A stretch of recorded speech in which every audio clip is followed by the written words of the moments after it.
Samburu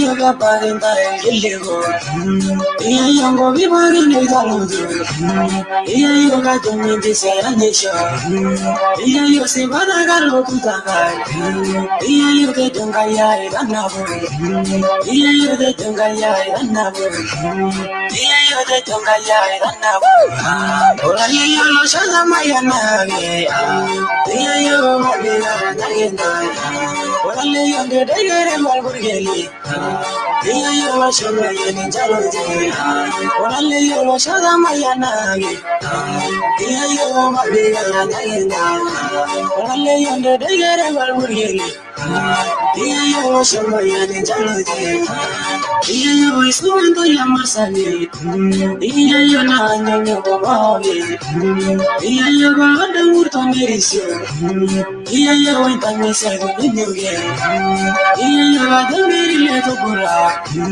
iya yo inati tige wasabi, iya yo la sami sama yanenda, iya yo ba baina manya lesioro, iya yo idaranya lesowedo, iya yo narundi rasaramba, iya yo narundi rasaramba, iya yo narundi rasaramba, orale yo lo shoda mayanage, iya yo mabina nagenda, orale yo ndegere walburgeli, iya yo lo shoda yo jaloje, orale yo lo shoda mayanage, iya yo mabina nagenda, orale yo ndegere walburgeli, iya yo lo shoda yo jaloje, iya yo lo golo kaitashi, iya yo gere wada bawsigo, iya yo gadagara leto bigo, iya yo ngofana manyarandile, iya yo wigora balo tutanda,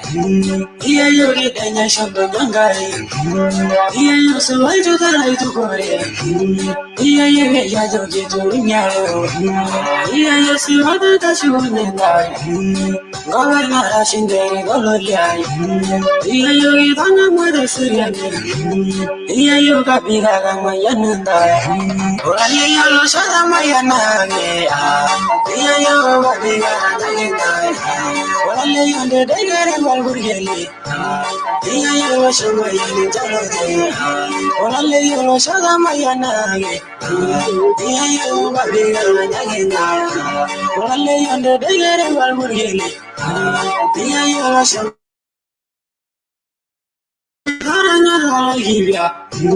iya yo ngafina dengan dubasi, iya yo mawara gada nyenda, iya yo malo toge bolugo, iya yo wale na mayananda, iya yo lamu nguru anjama, iya yo limanjo kashunyita, iya yo laranja luwa salamu, iya yo kajido siligwabe, iya yo wengo biral moranara, orale yo lo shoda mayanage, iya yo mabina nagenda, orale yo ndegere walburgeli, iya yo shamba yani jaloje, orale yo lo shoda mayanage, iya yo mabina nagenda, orale yo ndegere walburgeli, iya yo shamba yani jaloje, orale yo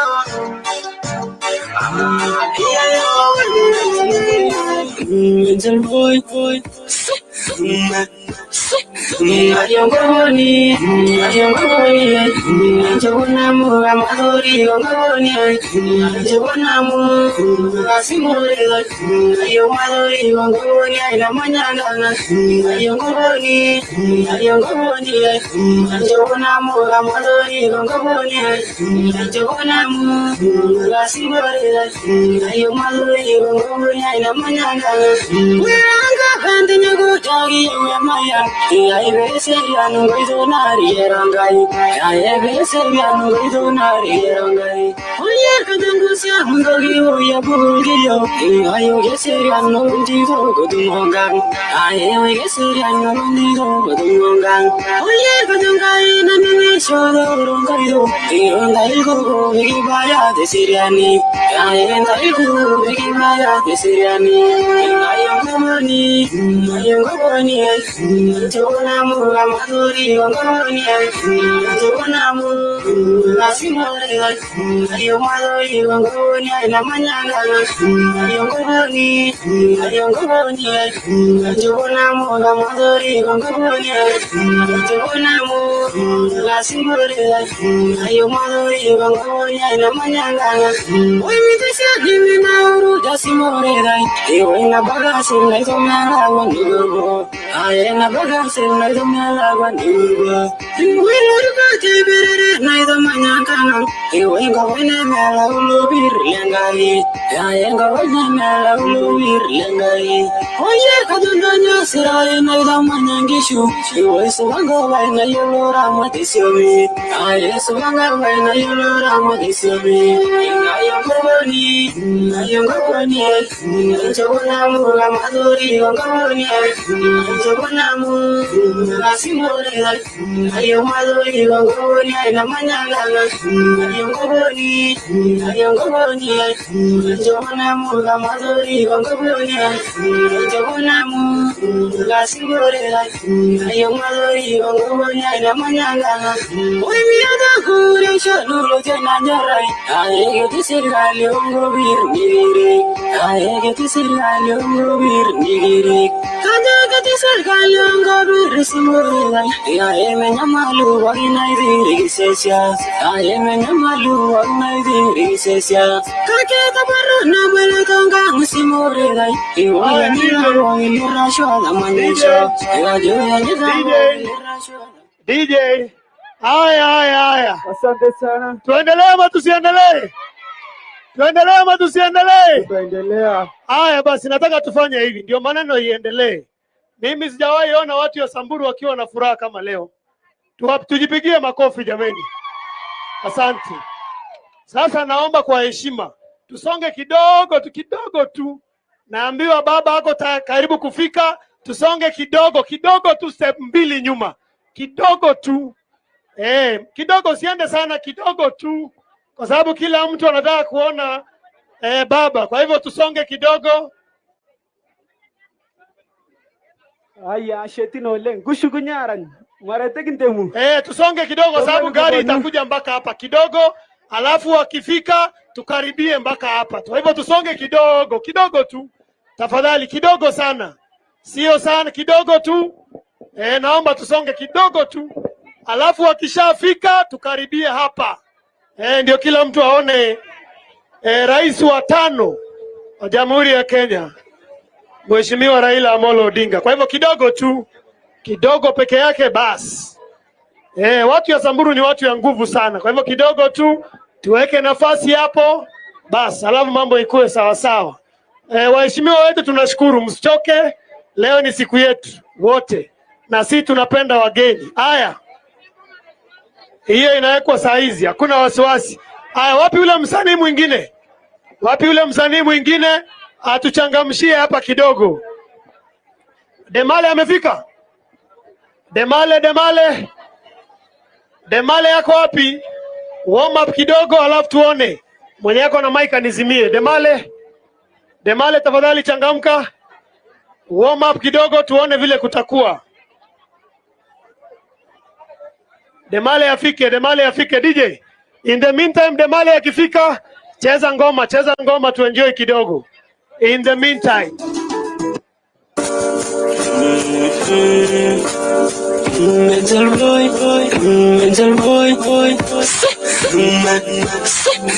Ayongoboni. Njobonamu lamadori ngoboni. Njobonamu nasimore. Ayomadori ngoboni na manyangana. Ayongoboni. Njobonamu lamadori ngoboni. Njobonamu nasimore. Ayomadori ngoboni na manyangana. Wiranga kandi nyagutagi nyamaya. Ayebeserian ngoido nari erangai. Ayebeserian ngoido nari erangai. Oye kajangosia ngogi oya bulgiyo. Ayebeserian ngondigo godumongang. Ayebeserian ngondigo godumongang. Oye kajangai nanemesho ngoido. Irongai gogo igibaya desiriani. Ayendai gogo igibaya desiriani.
DJ, hiyo ni post tu, ngoma inaendelea. Kuna matangazo kwa sababu nimeambiwa baba anakuja na wageni wengi sana. Kwa hivyo naomba pande hii, kama wewe sio senator ama MP, naomba kwa heshima kabisa tafadhali, kwa sababu kuna wageni wengi wanakuja, na hiyo ndio habari nimepewa sasa hivi. Naomba tuwape lero ni lero, lero ni lero.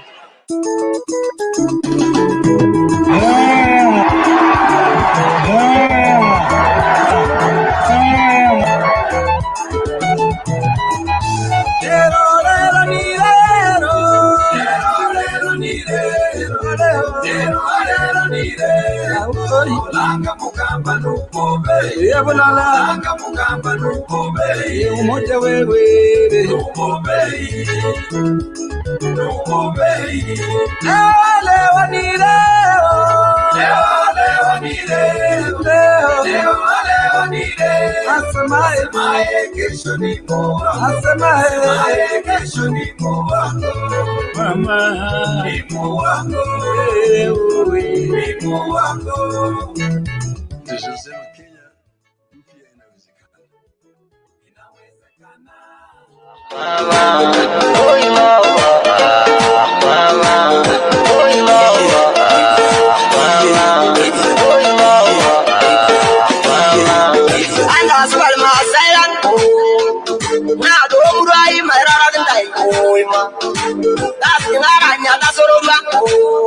Ya sebat naranya kagak tai. Jadi nani ke Jakarta. Nah, kawaranya tamai murah. Ari abanaranya tentu ye. Aibar. Oi arani ke dorogo. Check. Ongeza gain kwa hizi microphone. Ongea nisikie. Ongea. Ena. Okay. Hii iko chini kidogo, pandisha kidogo. Hii monitor. Nchi yetu ya Kenya. Haki iwe ngao na mlinzi. Tukae na undugu, amani na uhuru, raha tupate na ustawi. Na inawezekana. Leo ni leo.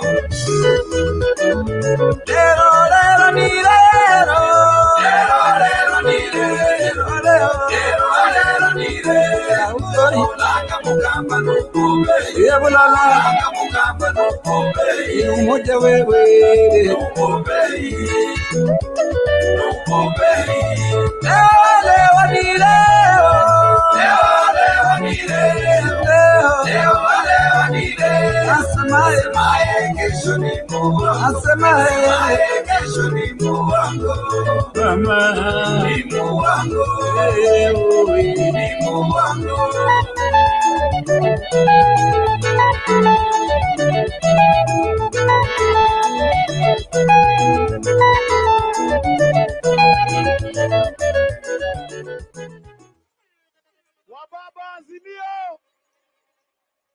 Wababa Azimio. Hebu huyu mbaba kuja hapa, kuja wewe.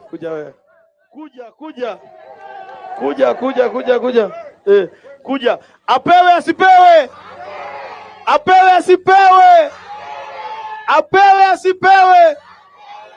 Azimio Inawezekana. Azimio Inawezekana. Azimio Inawezekana. Una mama amebaki wapi? Wewe kuja, wewe ndio MC wa hapa Maralal. Wewe patia mama. Wewe hii mic yangu make sure iko sawa. Endelea. Haya. Umeachia nipe mahali umeachia niichukue hapo kwa hapo. Ichukue hapo kwa hapo. Hapo hujanipa basi nipe nimekaa huko nipe nikam. Haya nipeni kam. Iko na feedback kiasi. Nafikiri ni nani ameacha mic on. Changanyiko. Tupate mtu. Haya kina mama Azimio. Huyu hapa. Huyu akame, huyu ni sawa. Haya huyu ameitwa. Unajua nimegundua tunataka kuzuia wasichana warembo sana. Sasa ile tufanye, mimi naona hivi. Pesa yangu imeisha, iko kwa M-Pesa. Wewe. Bwana. Wacha nipe namba ya simu. Mumekataa? Apewe asipewe? Haya, kamata mamia sana. Kamata. Haya ndio amefika. Haya naomba tupeane nafasi. Naomba hivi. Haya. Kama msanii ile Marti yako hapa, njoo kwa jukwaa. Hayuko. Haya tupeane nafasi. Asante sana. Tupeane nafasi. Kama msanii ile Marti yako hapa, na kama hayuko nicheze ngoma yake moja nzuri wakati wageni wetu wapendwa. Naona kwa umbali msafara wake Rais wa 5 Raila Amolo Odinga. Ukiingia hapa Maralal, toa kofia, peperusha hiyo kofia. Twende.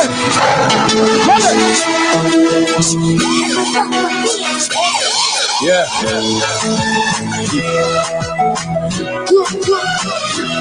Peperusha hiyo kofia. Sediana Samburu Samburu Namanya Samburu Aiya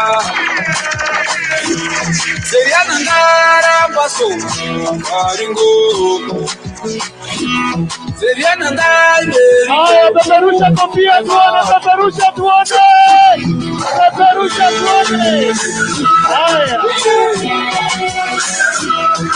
Rais wa tano ndio huyo anafika.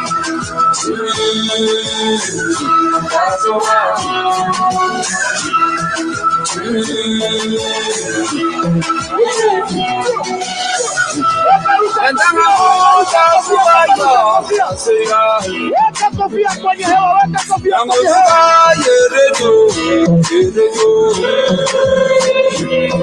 Nini ngaoja ingitana Weni mijoji yoramu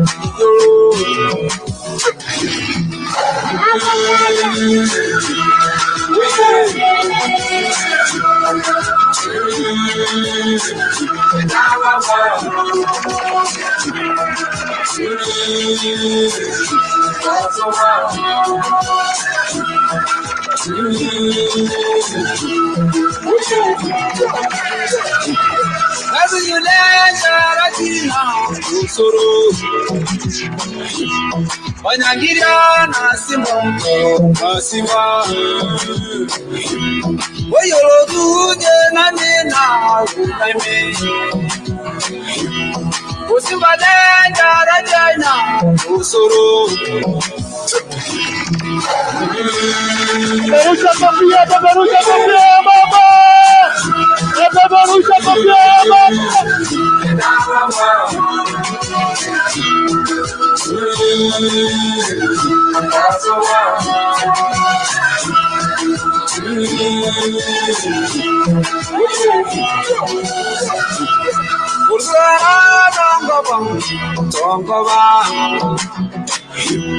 Kapiginda inganyika Aisha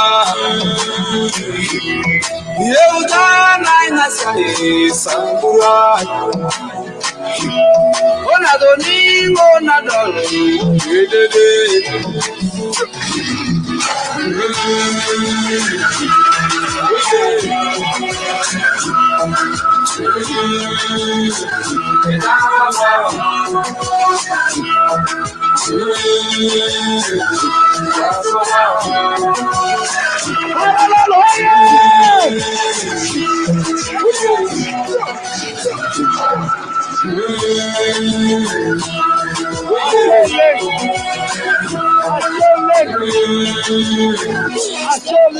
Yeah. Haya DJ. Haya DJ.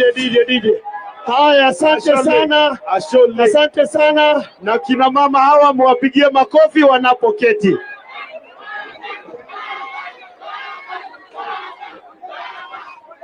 Haya basi, naomba vile tulivyo Shikilia tu, naomba sasa tuketi kina mama.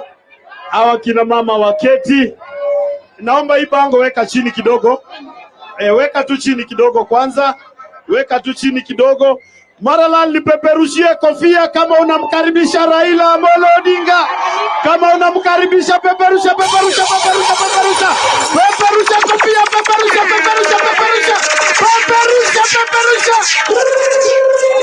Nikisema Azimio nijibu inawezekana. Azimio.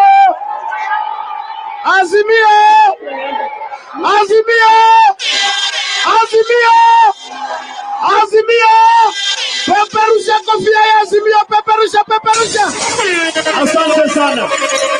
Asante sana. Naomba uweke bango chini. Na sasa Your Excellency, tulikuwa tumeomba tukapata wimbo wa taifa. Naomba mjumbe uendelee. Asante. Samburu baba Azimio akina mama hai vijana baba akina baba. Asante sana Your Excellency the Right Honorable Prime Minister wetu Raila Amolo Odinga na viongozi wote, governor wetu Your Excellency Lenon Kulal, governor wetu mtarajiwa His Excellency Lesiampe, ama mama wetu huyo ndio governor wetu wa Azimio. Haya. Alafu kuna mama wetu wa nguvu, Mama Mason. Alafu tuko na Lengolo, seneta wetu. Alafu tuko na wageni wetu ambao nitawatambulisha. Tafadhali nataka tuwajue, alafu ili tuendelee na ratiba kwa sababu ya masaa, si ndio? Your Excellency, we had our day earlier, the International Women's Day, which was graced by Senator Gideon Moi, and now we welcome you here. I just want to introduce the leaders who are here, ndio muwajue, si ndio? Pale mwisho kabisa tuko na kiongozi wetu yule chupavu mnamjua kule bunge, anaitwa Mheshimiwa Junet. Tuko na gavana wetu wa nguvu sana, anaitwa Gavana Oparanya. Tuko na presidential candidate ambaye aliamua ata support baba for 2022 ambaye ni Mheshimiwa Mukisa Kitui.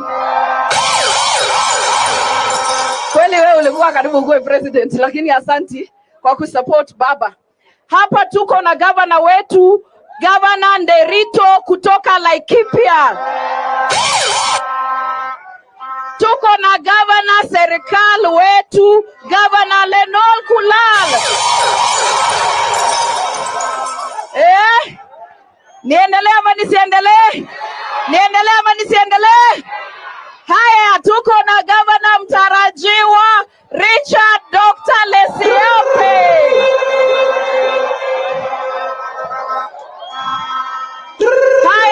Haya.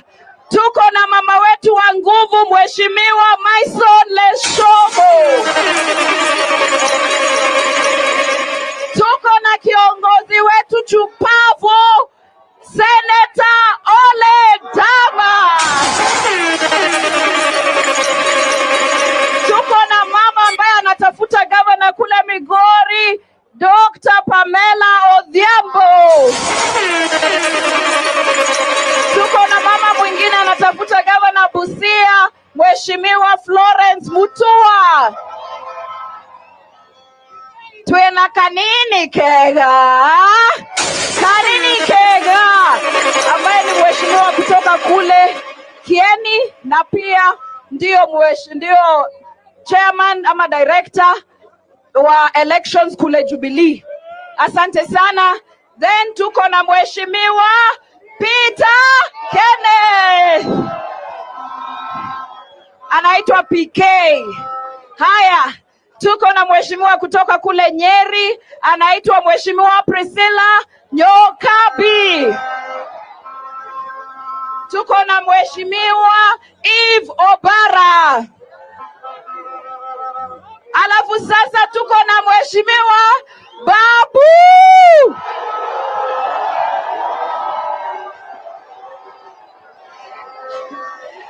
Nena shoboka Algereban. Nani amemvalisha Algereba ya wamama?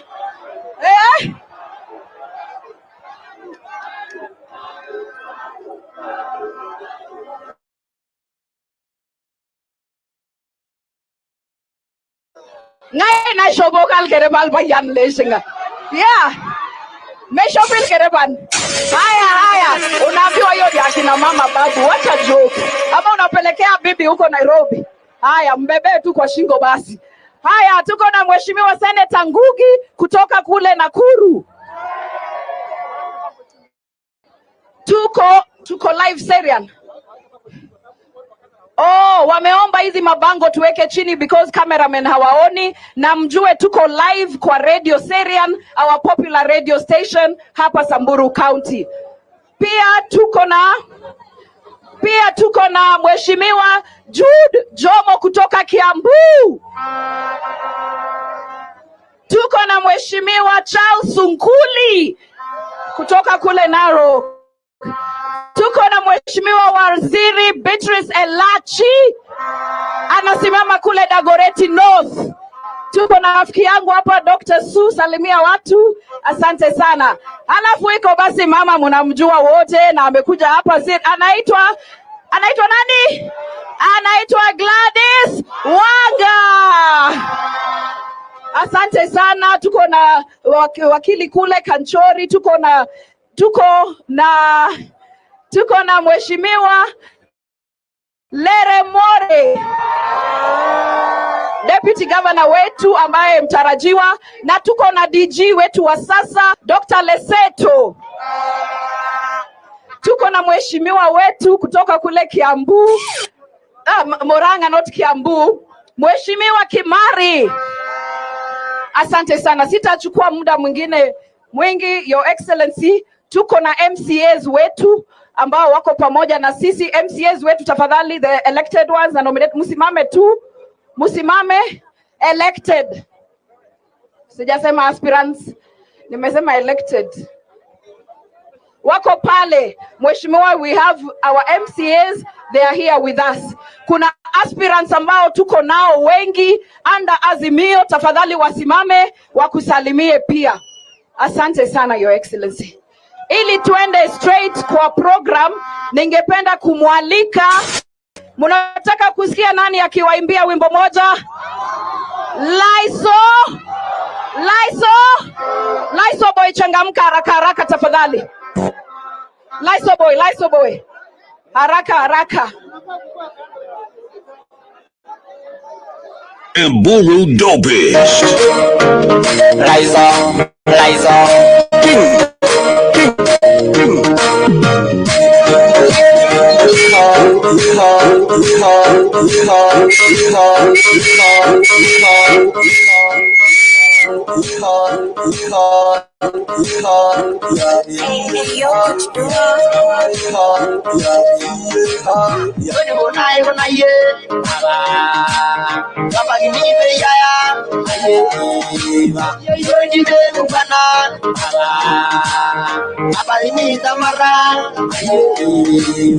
Ajinge misi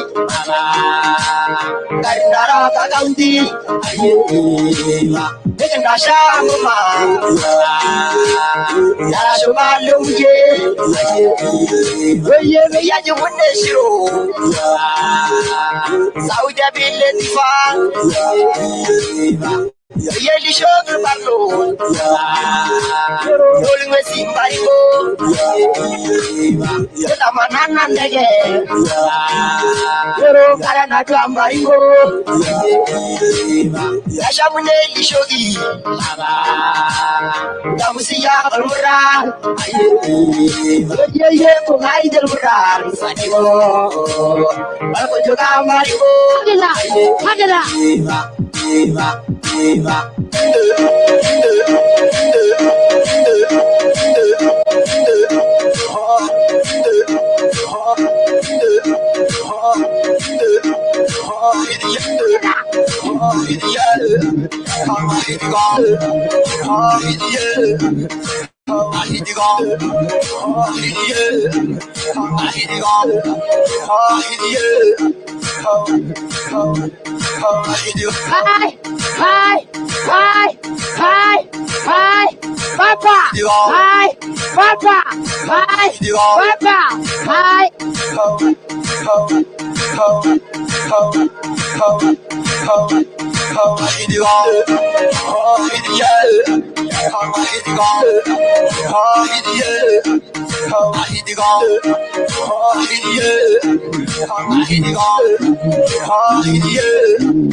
Asante sababu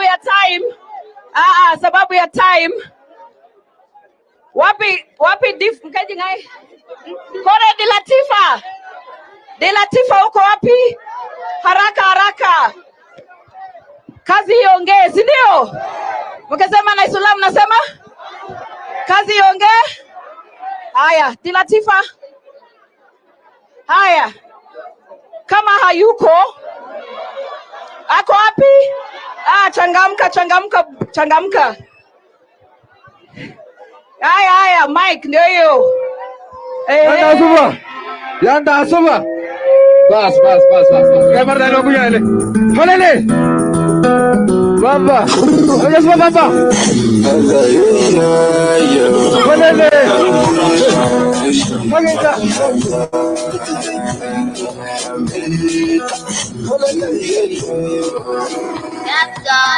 So chile yaga la yorma oye. Amonjele Kabuga jamoran maoye. Loba ngaini mijoizoli maoye. Mamosele kabuga ngare Maoye. Ponele. Ejenda maneza yerreza maoye. Ese lloro que guarda nara maoye. Digelia pango birreza maoye. Se lloro que guarda nara maoye. Amase va dingile reza maoye. Ona va kaza rebenduye maoye.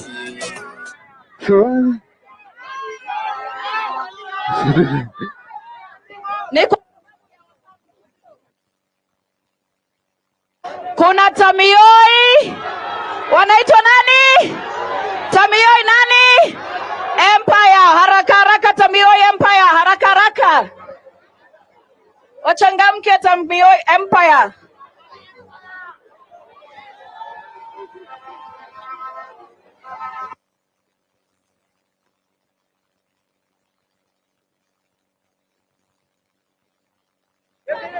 Yeah.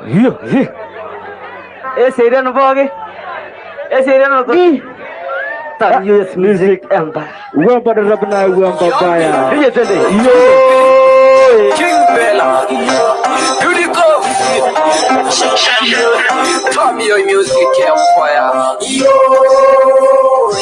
mama, yo, mama,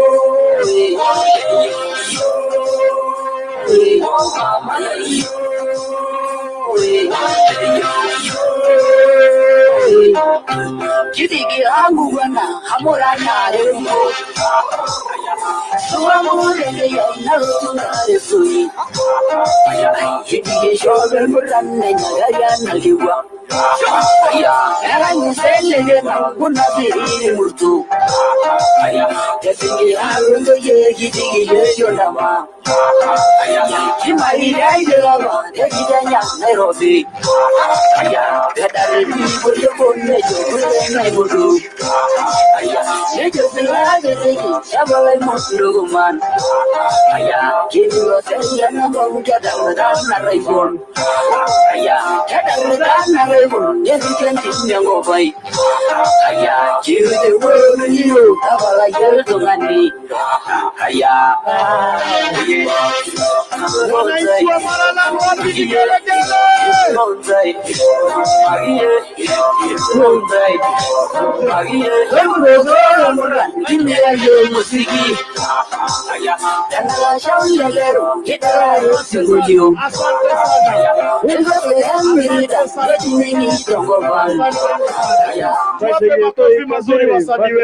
Asante sana. Tutawachia hapo kwa sababu ya masaa, si ndio? Ndio tusikize wageni wetu Tanaka. Ndio sisi tubaki tukicheza nini? Ngoma, si ndio? Kuna ya wimbo ya Saningo. Iko wapi? Saningo wako wapi? Saningo.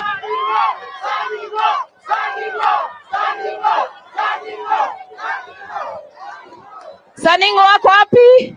Changamka, changamka. Hii ndio wimbo wa mwisho ya Saningo ambao ameimbia nani? Ameimbia nani? Nikisema baba mnasema? Yes. Saningo. Oh yeah. Tukisema baba tunasema the fifth. Mnasikia? Baba the fifth. Haya DJ nipe kama niko. Leku. Haya twende sana baba. Baba baba baba baba Azimio ya umoja,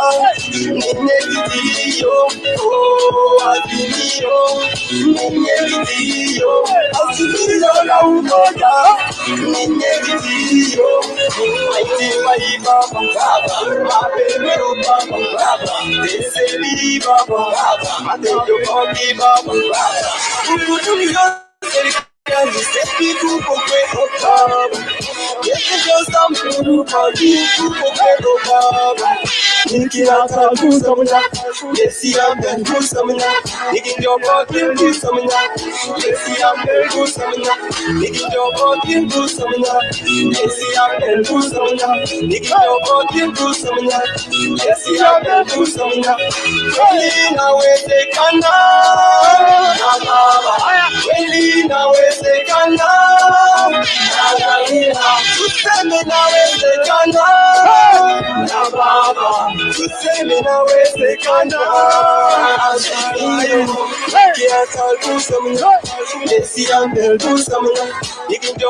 Tafadhali secretariat, kila mahali munaenda na nani? Na Saningo aenda aimbie baba, si ndio?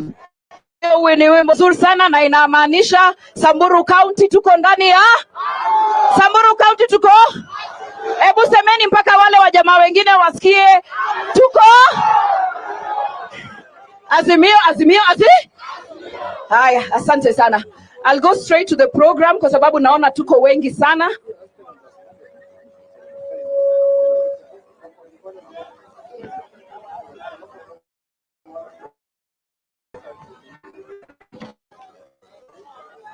Baadaye msisema ilikuwa makosa yangu, nimeambiwa aspirants wote wasimame na wasalimie wananchi. Mara na isolana tejo, ndio msikuje baadaye wamesema muda ni mchache. Sisi tunakuanga na time, tunaongeanga na watu wetu, sisi tusalimiane tu. Aspirants tafadhali wasimame. And we wave. Aspirants tusalimiane kutoka Samburu County. Yeye ndio wamesema. Aya, unajua nilikuwa nataka nifuate program yenu. So amesema tutaje majina, tafadhali kujeni hapa na ni one word and you should have a punchline. Si story hapa, ni jina. Junet amesema jina peke yake. Na mahali unatafuta kura. Na mtu akiendelea zaidi ya hiyo, mona nyonga. Ni jina na mahali anasimama.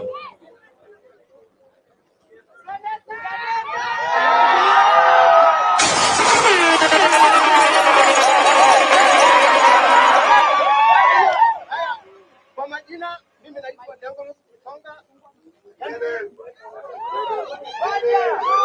Dongolo Kitonga Henry, natafuta kiti ya Senator Samburu County.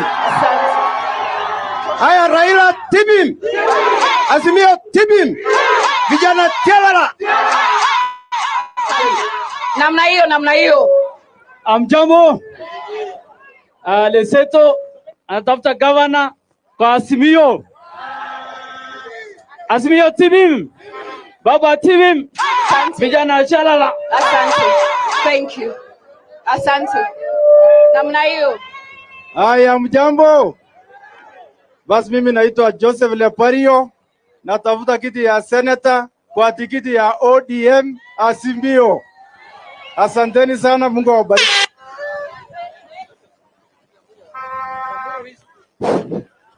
Vijana hoye, Maralal hoye, Domonok hoye. Kajila na slasharu tunga kama yolo. Nimetoka pande ya Samburu East, Wamba, nelia kunyenda ma. Asante mheshimiwa. Asante. Haya. Munipe mheshimiwa, nipe dakika moja tu. Junet amekubali. Mimi naitwa Amu, nasimama ODM aspirant hapa ndani ya ward ya town, na mimi ndio nanasimama peke yangu kama aspirant pamoja na mheshimiwa kwa chama ya ODM, na sisi wote tuhakikishe Baba State House.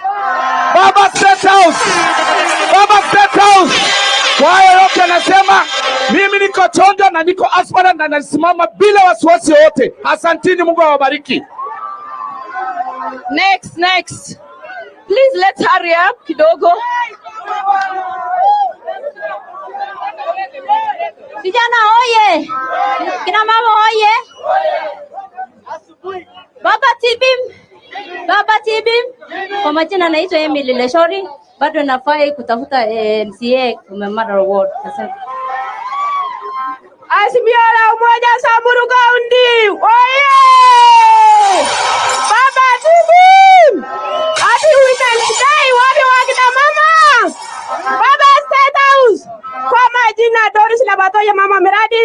As far as women rep Samburu County, I am a chair lady ward and women league Samburu County. Baba State House. Baba State House. Asante. Kwa majina naitwa Naomi Setio Lakaikum na aspirant MCA Poro Ward na mama anatosha. Next tafadhali. Wananchi mjambo. Mjambo. Tusalamiana kwa mikono. Nawashukuru sana. Asanteni sana. Kwa majina naitwa Joseph Lolju.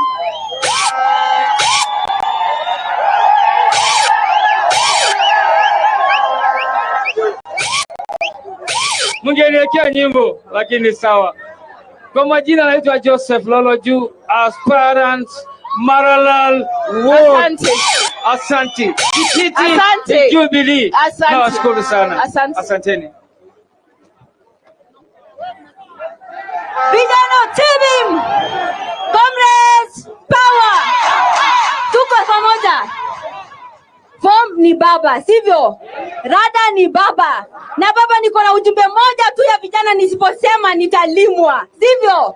Baba, the Samburu women are empowered. The Samburu women are educated. The Samburu women need opportunities. We need more seats in government. But there is one problem. Asante. We have gatekeepers.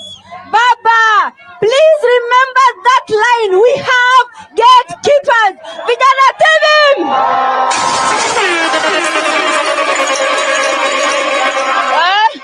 Wacha niwaulize swali. Samburu County muna gatekeepers kweli? Muko na gatekeepers kweli? Muko na mama wa nguvu ama hamuna? Muko na ama hamuna? Hatuna gatekeepers, tuko na mama gangari, mama Maison amekalia kiti. Samburu oye! Kwa majina naitwa Neto Losia Jacob, nasimama kiti cha MCA Ng'ata na Nyeke Ward kwa tikiti ya KANU chini anda Azimio la Umoja. Vijana Tibim, vijana Tialala, Baba Tibim. Mimi naitwa Mohamed Hassan na ninasimama kiti ya MCA Maralal Ward na ninaomba kura yenu. Asanteni. Maralal Ward! Baba Talala! Vijana Tibim! Sianda Tibim! Maisora Tibim! Niko Maralal Ward. Nasimamia Maralal Ward. Maison Tibim! Odem Tibim! Vijana Tibim! Kwa majina naitwa Patrick Lakaso, natafuta kiti cha MCA Power Ward. Asante. Vijana mimi naitwa Moses Igolerte na mimi nasimama MCA Maralal Ward. Hii kiti haina udogo ama ukubwa. Sasa hizi ni kuemba vijana tuingie kwa leadership tukiwa mapema, au sio? Na ninawapenda sana.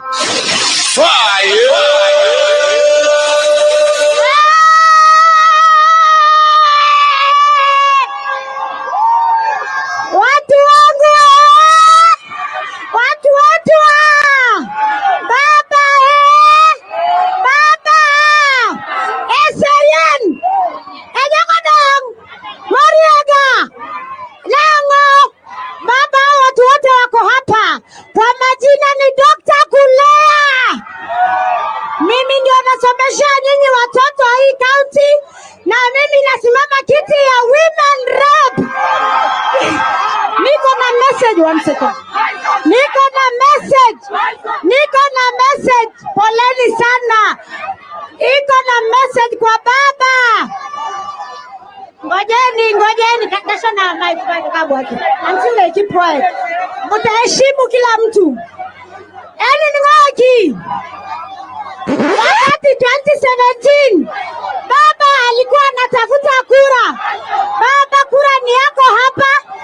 Kuna watu walichoma picha ya baba na tunawajua wako hapa. Baba, usidanganywe, things are changing. Kwa hivyo nasema baba tosha. Napenda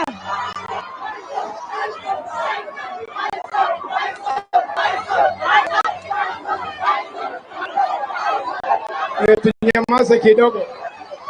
Mkutano kubwa sana ya Azimio ambayo itatoka hapa mpaka ya mwisho ile kiwanja.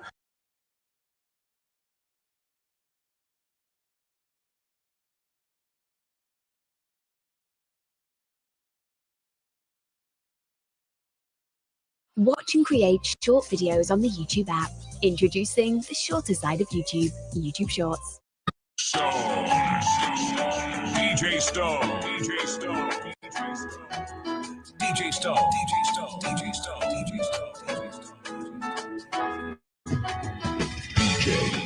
Stone. DJ Stone. DJ Stone. The #1 mixtape DJ. It's DJ Stone. Jipa nyuma yako miaka mingi, lakini sasa nataka kwako kusongea zaidi, upendayo nami nipende, sauti nifahamu zaidi, nione kama uonavyo we, hey we, upendayo nami nipende, sauti nifahamu zaidi, nione kama uonavyo we, hey we.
lazima mjue, subiri hii, wacha. Lazima mjue ya kwamba kuna mwizi ambaye ako Kenya, si namna hiyo? Jambo la pili, leo tumekuja hapa na baba. Tumekuja na baba kuja kusalimia watu wa Samburu. Na pia tumekuja kusherehekea siku ya wamama hapa Samburu. Wamama wa nguvu, wamama ambaye wamesaidia Kenya na wamama ambaye wamepeleka Kenya mbele. Tumesema lazima tukuje hapa Samburu. Sasa mimi nataka kuambia nyinyi namna hii. Nyinyi mmeona jamaa ameanza kulia. Si mmeona? Analia kwa wazungu. Anaambia wazungu nimevinywa. Nimenyoroshwa na baba. Sasa si amekwisha. Ukiona mtu analia kwa wazungu si ni mtu amekwisha. Amekwisha ama hajakwisha? Amekwisha ama hajakwisha? Amekwisha. Jambo la pili ya mwisho. Mimi nataka kusema hivi. Kura ya baba iko mingi hapa mimi najua.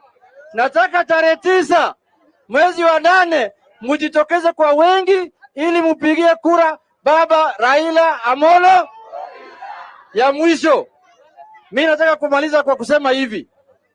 Mimi nina hakika ya kwamba uchaguzi ijao baba ndio atakuwa rais ya Jamhuri ya Kenya, Mungu akipenda. Na mimi nataka shida ambaye Wasamburu wako naye hapa. Yule mtu ambaye anaweza maliza ni baba Raila Amolo. Ama kuna mwingine? Kuna mwingine?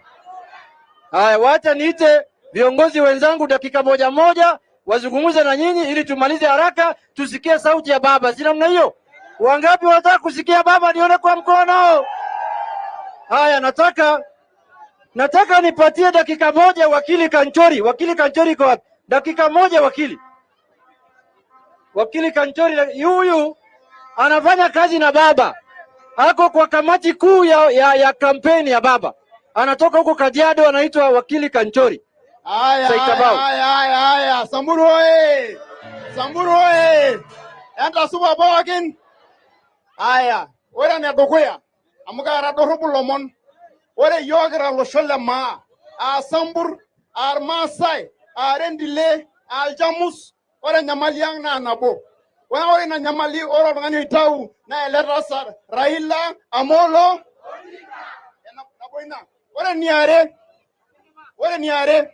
Aw mon ntai olo shele yeyo. Ore rara ende galagela rasa lunganak. Obo nwe bungen koryong. Pita ki yoga nyamali. Kagira ninguno. Wacha niseme na kwa Kiswahili kidogo. Tarehe 9 mwezi wa 8. Tarehe 9 mwezi wa 8. Sisi wa Kenya tutakuwa na swali. Tutaulizwa swali hii. Tutachagua baba ama mwizi? Tutachagua baba ama mwizi? Tutachagua the fifth or the thief? Tutachagua the fifth or the thief? Tutachagua Mr. President or Mr. Promise? Mr. President, asante mheshimiwa. Haya. Samburu oye. Nataka Lumburken kuja kuzungumza na watu. Lete. Lumburken dakika moja. Haya. Kore tabajo Azimio ende jonga uongishu. Ende jenyo. Azimio. ODM. Asha oleng. Kaya udane kwe narinyoki ngai nache. Narinyoki ntai nache. Amugora baba biki udoto. Neji tibeka lemburgeli udoto. Nege biki soiti ngutuk. Lakini menyana ngai na anyal tongane. Na gaje kintai ngaje yeyo. Eje to ante gyalola yok. Ne gyalolo ndoye. Ne metingare ngoshua. Ne jamante gyalolo tongana ongoro kuna kulipo. Ne ngoro kuna kishu. Amugore nyabar. Aritai. Kore kulari kokulang poki. Meta bakla ewa dol to udoto. Na kulko ila to dol to udoto. Asante. Kage. Kashuko kana she. Lwaya neji lesiyambe. Ogone lesiyambe. Ede benga ina. Kore lesiyambe. Meta ngata ne to aret. Na aret oleng. Kore ngere ina je esena nyo.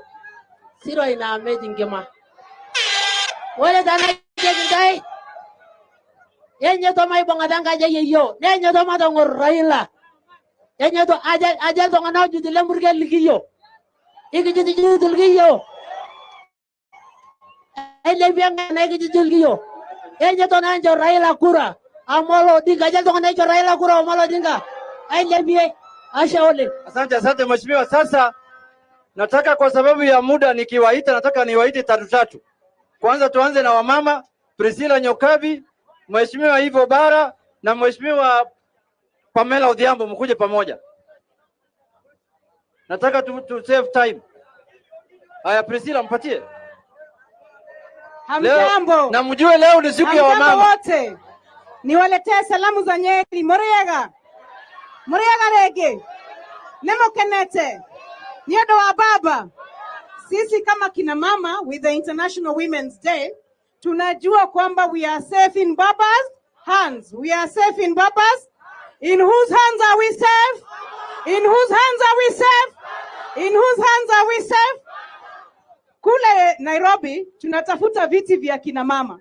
Sasa nyinyi tayari mko na Naisula. Tafadhali msituangushe. Naisula 5. Naisula 5.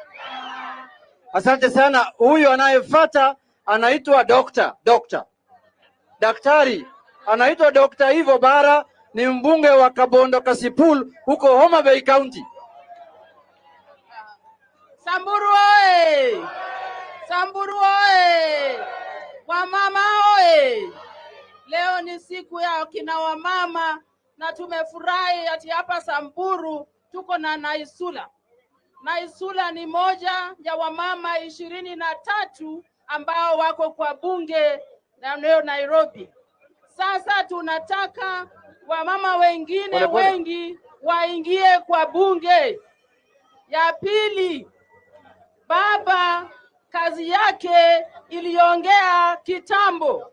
Nikisema devolution unasema baba. Nikisema multipartyism unasema baba. Haya, devolution baba. Multipartyism baba. Azimio baba. The fifth.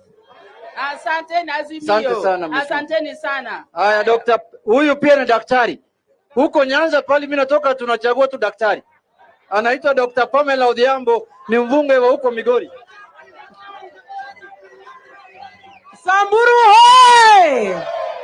Azimio hoi! Vijana tibim! Baba tialala!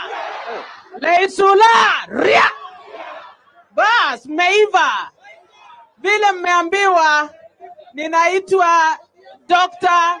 Pamela Odhiambo ambaye ni women rep kwa sasa wa Migori County, lakini vile baba amefungulia wanawake milango, kwa sasa ninatafuta kiti ya ugavana huko.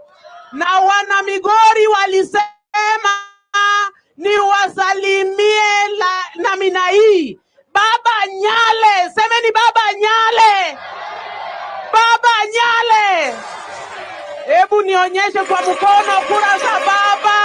Asante sana. Na mnapopeleka baba, sisi wana Migori tumekuwa tukitamani mwanamke mjasiri na mchapakazi kama Leisuda. Leisuda 5 tena. Asanteni sana, nione kura za Leisuda. Asante sana mheshimiwa. Anayefuata ni mheshimiwa Jude Njomo kutoka Kiambu. Anaitwa Jude Njomo, mbunge wa Kiambu. Haya ndiyo.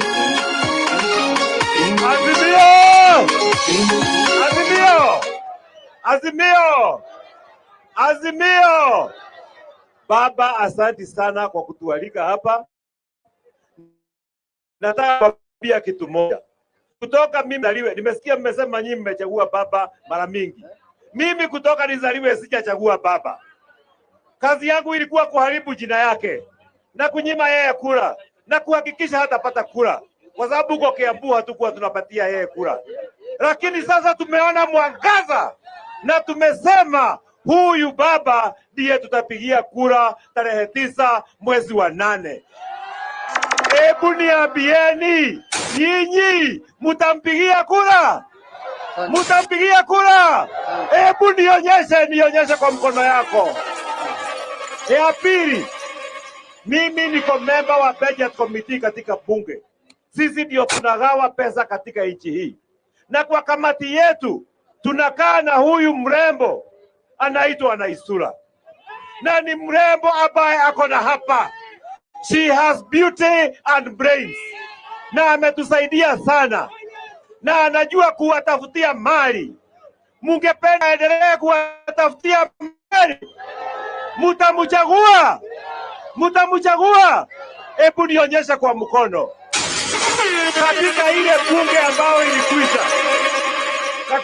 bunge ambayo ilikwisha, ya 11, mimi nilikuwa member wa environment committee, na ile kazi ambayo huyu mheshimiwa huyu Lesiambe huyu ile alikuwa anafanya, ni sisi tulikuwa tuna supervise yeye. Na mimi kama najua mzee wa nguvu, najua naitwa mheshimiwa Lesiambe. Mutamchagua?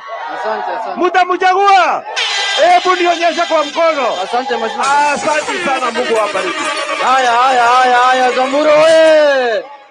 Haya, anayefuata ni mheshimiwa ambaye anaitwa Babu Owino. Babu.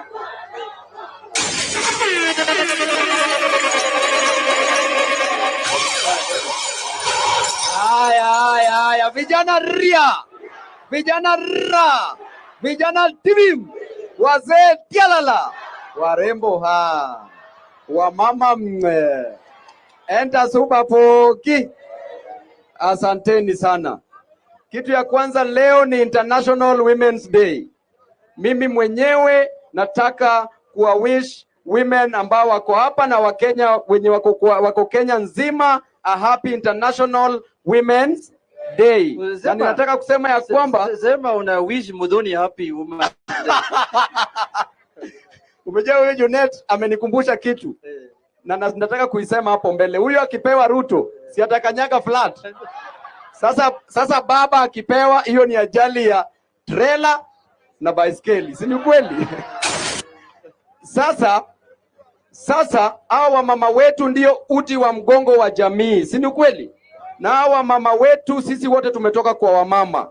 Na katika serikali ya baba itahudumia wamama. Hii mambo ya 2/3 gender rule tutaiachieve katika serikali ya baba. Wamama watateuliwa kama MCA kwa wingi, kama MPs kwa wingi, kama governors kwa wingi, lakini hapo rais ndio tuachie baba Raila Amolo Odinga. Hapa Samburu kuna shida ya insecurity. Katika serikali ya baba hakutakuwa na mambo ya insecurity. Kijana yeyote, baba yeyote na mama yeyote watapata shilingi 6,000 kila mwisho wa mwezi. La mwisho katika serikali ya Ruto pale tutapewa wilbaro. Mtu amekuwa naibu wa rais kuanzia mwaka wa 2013 mpaka 2022, hiyo ni 10 years. Wilbaro ni shilingi 3,000. Kwa hivyo kila mwaka anatupatia shilingi 300. Huyo ni shetani, sio shetani? Shetani kubwa. Watu wa Amerika, nataka niwaambie watu wa Kenya kwanza, shida yote ya Kenya imeshaenda Amerika. Tunaona wameenda, tuna imani na tuna amani. Shida yote ya Kenya imeenda Amerika. Kwa hivyo watu wa Amerika tunawaambia tumewapatia Ruto pamoja na watu wao free of charge. Wakitoka hapo wapeleke Ukraine labda. Sio, ni sawa? La mwisho kabisa, msikubali wilbaro hapa. Wilbaro inaharibu hata ndoa. Ukiendesha wilbaro siku 3, mikono zako zinakuwa ngumu. Ukienda nyumbani ushike bibi, upapase bibi, atakuuliza unanishika ama unanikanyaga? Asanteni. Haya, Samburu oye. Sasa nataka nimuite pia mama wa nguvu kutoka Busia County ambaye anaitwa Florence Mutua. Mheshimiwa Florence Mutua ambaye amesimama gavana huko Busia. Samburu oye. Baba the fifth, mtasema inawezekana. Baba the fifth. Baba the fifth. Kwanza nataka kuwish wa mama wote Kenya na hapa kuanzia hapa Samburu, Happy International Women's Day. Nataka kusema mambo ine na nikisema mnasema inawezekana haraka haraka. Inua jamii, pesa mfukoni. Baba care. Baba care. Hapana, mfugo bora. Ukulima bora.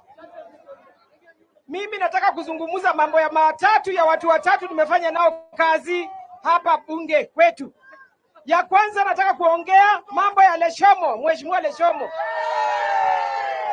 Mheshimiwa Leshomo tumefanya na yeye tamu mbili bunge. Na siku yoyote Leshomo kazi yake kule bunge ni kutafutia watu wake. Kwa hivyo Leshomo msimama na Leshomo aende afanyie watu wake kazi. Leshomo bado ako na nguvu ya kufanyia watu wake kazi. Ya pili, nimefanya na Mheshimiwa Lesiampe kwa komiti ya agriculture. Lesiampe kazi yake ni kutafutia watu wake vitu kule Nairobi. Kwa hivyo mkiosimama na Mheshimiwa Lesiampe atafanyia nyinyi watu wa hapa kazi. Mtasimama na Lesiampe.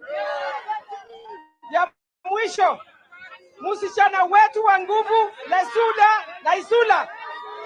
Usimsahau aende afanye tano tena. Kazi inafanya nini? Kazi ionekane kwa Laisuda. Asanteni sana. Na msisahau baba the fifth. Baba the fifth. Kura za baba ziko wapi Samburu? Haya, tuko karibu kumaliza. Sasa nataka nimwalike former PS Charles Sunkuli dakika moja peke yake aje asalimie nyinyi kwa Kimasai. Dakika moja.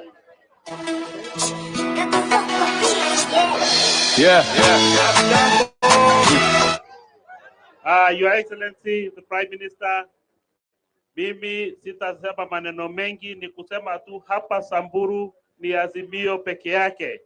Tuinue mikono ya Azimio. Baba, baba, baba. Asante sana. Asante sana. Mheshimiwa anayefuata ni Mheshimiwa wa Madhioya kutoka Murang'a County, anaitwa Mheshimiwa Kimaru.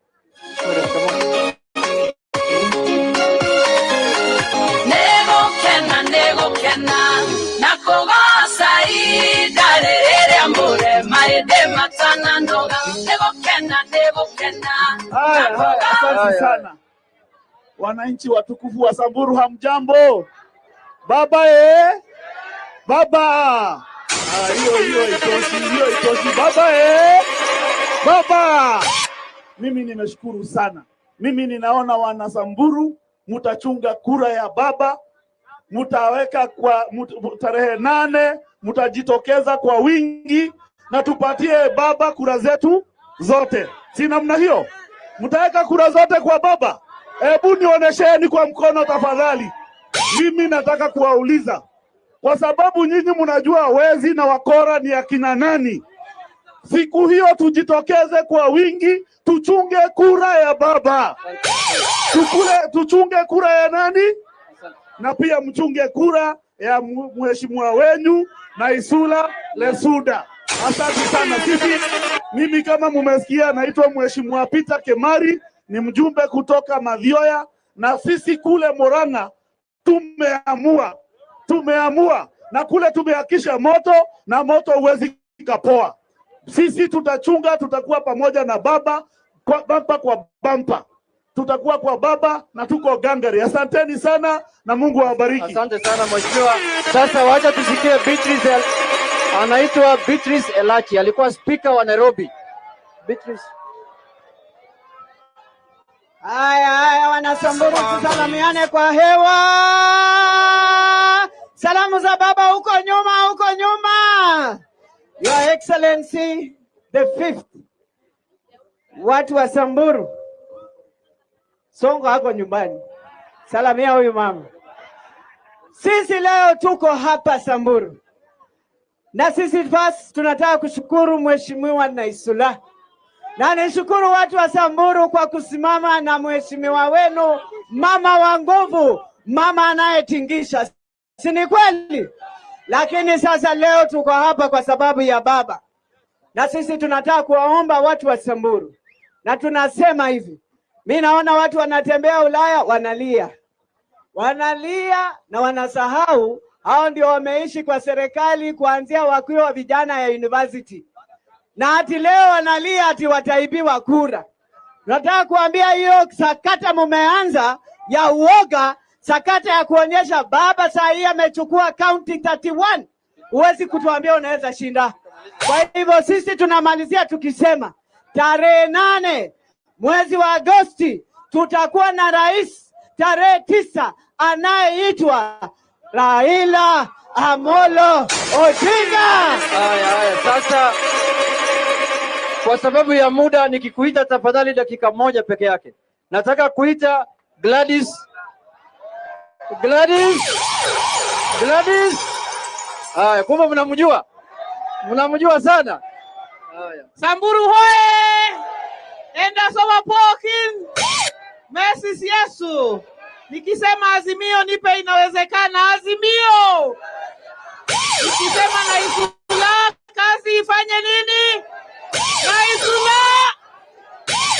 Sasa sisi leo tumekuja na baba. Na mimi nataka kushukuru sana Mheshimiwa Naisula kwa kutuhost hapa Samburu West pamoja na Mheshimiwa Maison Leshomo ambaye ndiye mama wa hapa Samburu. Na ile kitu nimeona hapa Naisula, hapa Samburu ni home of talent. Sasa wewe kazi yako ni kubeba Saningo na kumleta huko Nairobi 12 awakilishe Samburu akiimbia baba ile wimbo ya Azimio. Na sisi kama watu wa Samburu tunajua ya kwamba yule mtu ambaye atapambana na mambo ya njaa hapa Samburu ni nani? Yule mtu ambaye atapambana na mambo ya insecurity hapa Samburu ni nani? Yule mtu ambaye atapambana na mambo ya maji hapa Samburu ni nani? Ndio kwa sababu sisi tuko nyuma ya baba. Wachana na wale ambao ni watapeli na waongo. Sasa William Ruto anaenda pale UK. Anakaa pale na anaambia wazungu ya kwamba yeye hakuwa ndani ya serikali na Mheshimiwa Uhuru Kenyatta. Uongo ama ukweli? Mrongo ama si mrongo? Nani hajui ya kwamba William Ruto alikuwa na nusu ya serikali na Uhuru Kenyatta alikuwa na nusu ya serikali? Na yule mtu ambaye alikuwa anachunga Department ya Agriculture ambaye aliangusha akakula kila kitu na mahindi na maji alikuwa ni nani? Alikuwa ni nani? Na rais wa 5 wa Jamhuri ya Kenya ni nani? Raila Amolo Odinga. Senator Ngugi dakika. Senator Ngugi, senator ya vijana hapa Kenya nzima. Vijana mpo? Baba Baba. Mimi ninaitwa Ngugi AG. Mimi ni nominated senator ambaye alipewa kazi last year mwezi wa 8 na baba moja na rais. Tuko pamoja. Na kama mimi baba alinikumbuka, hata nyinyi atawakumbuka. Tumezunguka na baba kila mahali na wanasema baba is a fifth. Sawa sawa. Nataka kuambia hivi, kule katika Mlima Kenya, jogoo ni mmoja tu, rais wetu Uhuru Muigai Kenyatta, wengine ni vifaranga. Sawa sawa. Kuna mtu ambaye amekuwa kimbia kule, hiyo imekuwa ndovu, tumekula hiyo pembe yake imeisha. Sasa tumesema ya kwamba Raila ndio rais. Usiseme Raila, sema rais. Sema hivyo. Usiseme Raila, sema. Usiseme Raila, sema. Mungu awabariki sana. Haya. Nataka kualika Kanini Kega. Kanini? Hey. Nataka nione kura ya baba hapa. Wacha nione kura ya baba. Wacha nione kura ya baba kule nyuma. Leo ni leo, msema kesho ni nani? Ni mwongo. Leo ni leo, msema kesho ni nani? Leo tumekuja hapa Samburu na tumekuja hapa Maralal kwa sababu tumekuja hapa kuhakikisha kwamba tarehe 9 wa Samburu, wa Kikuyu na Wakenya wote tutapanga foleni, tutapanga laini, tuhakikishe kwamba atakaye kuwa rais wa 5 si mwingine bali ni Raila Amolo Odinga. Baba, hapa umekuwa ukipata nusu ya kura na zaidi ya nusu kidogo. Hapa especially hapa town. Kwa sababu kuko na wasapiri. Atwanyoba morego huko. Ndirenda ko mwira atiriri umuthi. Turoka ko mwira atiriri. Rita riri tukahe Raila Amolo Odinga nigetha atuike president witũ nĩguo katiguo na tondũ nĩ mũikaranĩtie wega na andũ aitũ gũkũ rĩ rita rĩrĩ na ithuĩ tũcokie ngatho nĩguo na nĩ ndĩrera MCA wa itũra rĩrĩ mũmwĩtaga atĩa Karago tũrakwĩra okorwo ndũgũcoka raini ũhoro waku nĩ weka atĩa nĩ ũthire githĩ tiguo ũhoro wa huiru bara gũkũ nĩ twĩkĩte atĩa nĩ tũninĩte githĩ tiguo ya mwisho nikimalizia na Wakikuyu nĩtũgũkorwo na mũcemanio na inyuĩ twarĩkia rĩ nĩtũgũkorwo na mũcemanio na inyuĩ nĩguo nĩgetha twarie wega nĩguo nĩtũkũgĩa mũcemanio Junet tutapanga nimesema tutakuwa na mkutano na hawa ya pili wewe William Ruto na ni vizuri tumwambie ambaye hana heshima na rais pia hata hana heshima na baba wewe William Ruto hujafikisha kilo za kung'ang'ana na baba hapa wacha tumwambie ukweli umetoka hapa ukaenda ng'ambo kuenda kuharibu jina ya nchi we have never seen a deputy president who can go to another country and talk ill about their country we want to tell you that we can even invoke Article 150 of the Constitution and you know very clearly that Article 150 can be invoked against you and we are telling you wachana na wazungu hawana kura wewe kuja hapa Samburu uombe kura hapa lakini wa Samburu na Wakikuyu na wale wote wanakaa hapa Samburu watakwambia kura zao ni za Raila Amolo Odinga. Asanteni sana, Mungu awabariki. Asante sana. Haya, sasa nataka kualika Senator wa Narok Masai dakika moja aongee dakika moja Kimasai. Samburai mama na samburai aikiya okay yeah anda subar logo parking anda subar Masai parking asha mendai oleng nesha mendai Raila oleng inabeti yene wala rubata parking itumutumo shida na ninjalo duare ndai wala no shigara parking ari nkishunyi na nyoshage boy shiraki ninyoshage lo baikentai ayo na jogintai rata ai wo kutoka ngara na roka lwa jogintai ita shotor Masai parking le Kenya parking na jo Raila keki njokura amma mai pari ndai ndoki nabo Mbaba nasi eneme kure rankare wore nija asutsere metinkare ashugeti amma suam linyi mara shidake mara sabu kalameyu au mona antai ora keni nimbaitio sena ele sena logira ajinga tuantai ele sena logira ikobe yolonya jo eji ora lungana kle north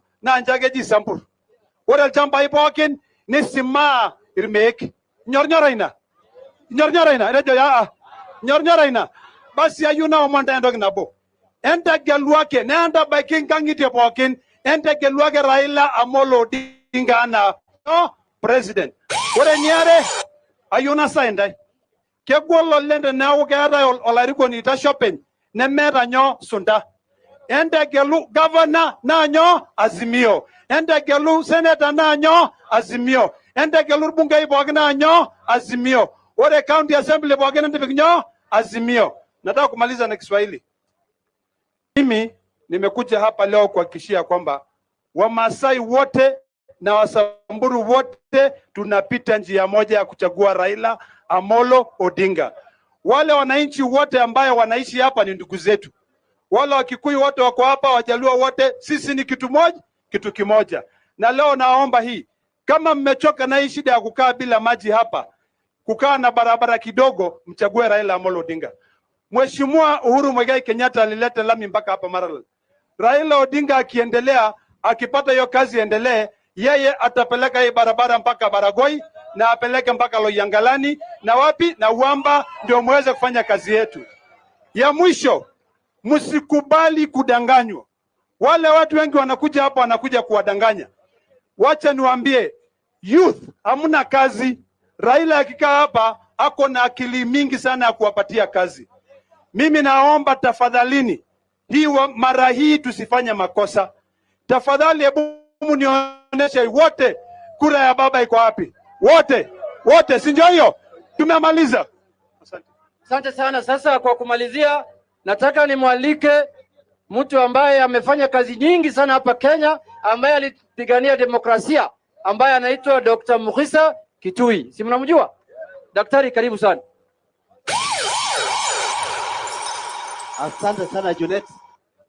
Wananchi wa Samburu mjambo. Nanda soba bogen. Mimi nina jumbe tatu. Ya kwanza ni kumshukuru Mheshimiwa Raila. Kwanza kwa ahadi ametoa tukiwa Wamba leo kabla ya kuja hapa, kwamba akirejea Nairobi atamweleza Mheshimiwa Uhuru Kenyatta, tafadhali leta afueni ya chakula kwa watu wa Samburu. Immediately wanaumia saizi. Mheshimiwa, wakati unamweleza hivyo, ningependa pia umuombe kwa niaba ya vijana katika sehemu za kame, kwamba kuna watoto ambao hawakai mitihani kwa sababu ya furugo saizi katika sehemu mbalimbali. Muulize rais ahidi kwamba hao watoto watapewa mtihani tena, kwa sababu hii tu ndio njia yao ya kujimudu. Ujumbe wangu wa pili kwako Mheshimiwa Raila, najua wiki ijayo unaenda Uingereza. Wewe ukienda Uingereza, represent Kenya.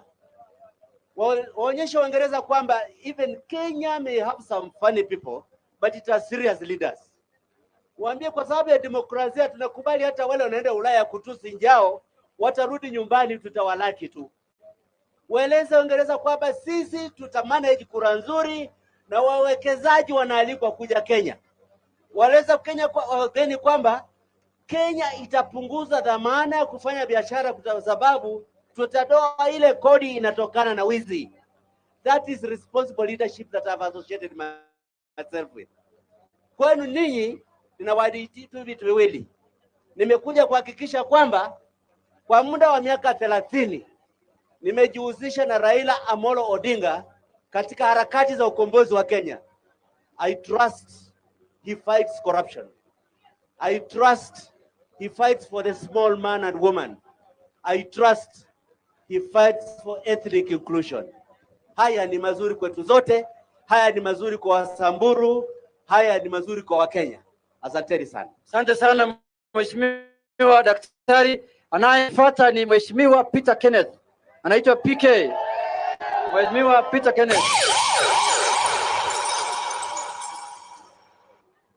Watu ya Samburu na hasa hapa Maralal, amjambo. Amjambo tena. Haya, tumekuja na tumeleta rais wetu wa 5, Mheshimiwa Raila Amolo. Mimi si mgeni hapa Kimanika, hapa nimekula nyama sana. Sio ni sasa.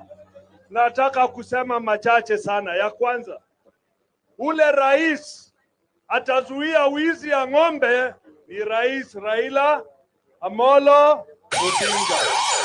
Ule rais atapambana na ufisadi ni Mheshimiwa Raila. Ule rais atajenga nchi ni Mheshimiwa Raila. Ule mwingine atabomoa.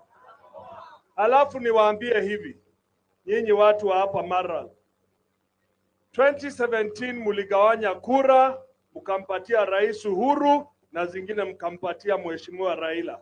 Sasa wameungana, wako kitu kimoja chini ya Azimio. Sasa hizo kura zote tunataka ziende sanduku moja. Mutapeleka sanduku moja. Alafu niwaambie ya tatu, hapa ile chama ya Wilbaro, ile inaitwa UDA-ku. Mnajua mambo yao ni kudanganyana, na hiyo ndio UDA. Msikubali iwe hapa. Ya mwisho, mumekaa kama jamii wa Kikuyu, wa Samburu, watu wa Mount Kenya. Muendelee, hiyo ndio mambo ya Azimio ya kuwa na umoja. Najua Naisula ameongea kidogo Kisamburu, nitakoroga Kikuyu kidogo. Jere ado akerema. Munyiterera muthuri ureko. Twe hamwe. Oyo no gweka uria Uhuru arekaga. Na moko munyiterera. Nyonia itu maaga inyonia itu. Haya, kura za mzee nizione raundi hii, nizione zote. Asanteni sana. Haya, asante sana Samburu wewe. Kwa kumalizia, nataka kusema hivi, nataka kumaliza kwa uongo mbili. Wiki hii William Ruto amesema akiwa huko ngambo, amesema ya kwamba yeye hajaajiri mtu yeyote kwa serikali ya Uhuru Kenyatta. Mimi nataka kuuliza yeye, nikiwa hapa Samburu, nani ameajiri Charles Keter? Nani ameajiri Telegui? Nani ameajiri Bet? Nani ameajiri Kosgei? Nani ameajiri Rotich ambaye amebomoa treasury? Mimi nataka kuambia Ruto, uongo kama hizo ndogo ndogo upeleke pale pengine. Wakenya sio wajiga. Jambo la pili, nimesikia leo anasema atakuwa na tallying system yake ya kuhesabu kura. Maajabu Mungu, wakati sisi tulisema 2017 tunataka kukuwa na tallying system yetu, alikataa, akatuambia wale wanaruhusiwa kuhesabu kura ni IBC. Sasa hii ndo amegundua ya kwamba anafaa kuwa na tallying system yake. Nataka kuambia yeye, hata ukiweka tallying system kwa bedroom yako karibu na kitanda yako, safari utashindwa na Raila Amolo. Haya, gavana Lenankulal, gavana wa hapa wa Samburu.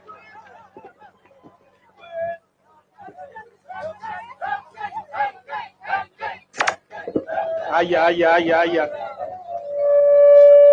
Tona lango la maral poki eserian otoki. Mara rokuno eserian.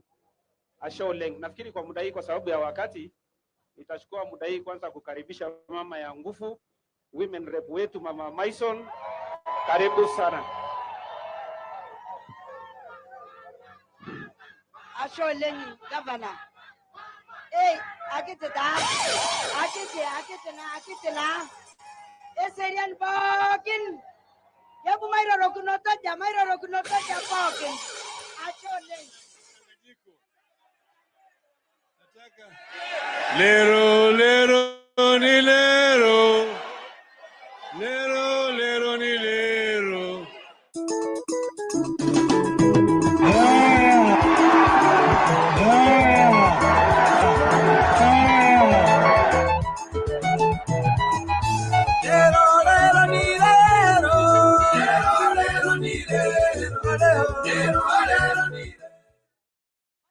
Salamu ya president nigi njoye la Raila metado na nyukura nanga ichage maregi tanap na meto maroroki na tanajua kejua ina de nejineja nigi njoye salamu ya maregi jana Azimio na nigi jana Azimio mariko baki Azimio yanda ina nyeta dorere. Hebu madhabai jangai maitoi salamu ya president. Meji Azimio inawezekana. Baba, na salamu ya hii mkono ya kwanza unapelekea Uhuru president wetu.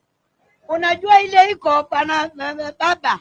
Roye kada na de gora kada bejo Mason najo. Baba, Mariaja. Kwa hivyo salamu peleka ya president wetu.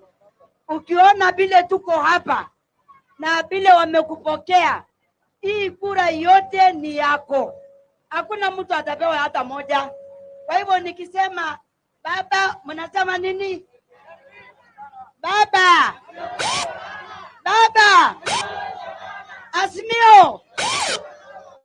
Azimio. Kwa tunameka ntamatani, tumaito duai janga kipeodo li nano boy. Ewe jebe janga kan to duai. Baba. Azimio. Ashole. Mama pia, wale dai mama.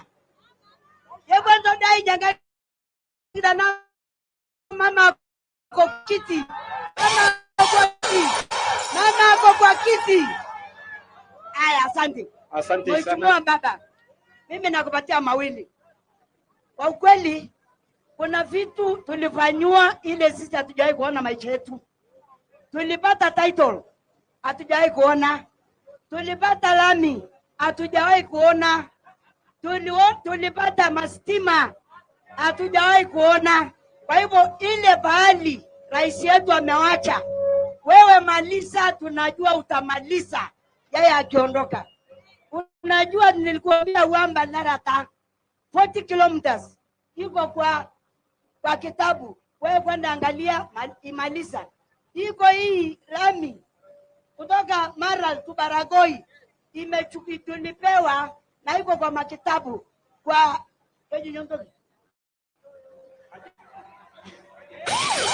iko hiyo lami. Wewe kwenda sukuma tupate hiyo lami. Haya, ngoja. Baba, mimi nataka kuambia kitu moja. Wamama ndio nachikilia serikali. Wamama ndio nachikilia serikali. Ninakuomba. Niko bunge, nimekaa miaka 15 sasa. Ile kazi ya bunge ni wa mama. Ile kazi ya bunge ni ya nani? Ni ya mama. Baba, wale wa mama nataka gavana. Ninajua kwako wako wengi. Wewe chika mkono. Hao ndio wataingia mgongo yako. Wanaume watakurusha tu wakiingia kiti. Chika wa mama. Hiyo ndio nakuomba. Na pamoja tukasimio. Nyona anga inaweneji. Hiku bayu anyalo mwala mdokura. Marnaja. Lakini mchumana amepita mabado. Amepita mabado. Lesiamba amepita mabado. Yongolosa amepita mabado. Mama amepita mabado. Kisha maneno. Mama amepita, baba amepita. Haya, nitakaribisha Dr. Richard Leresian Lesiambe in short keji ulposo mwenye. Karibu Richard.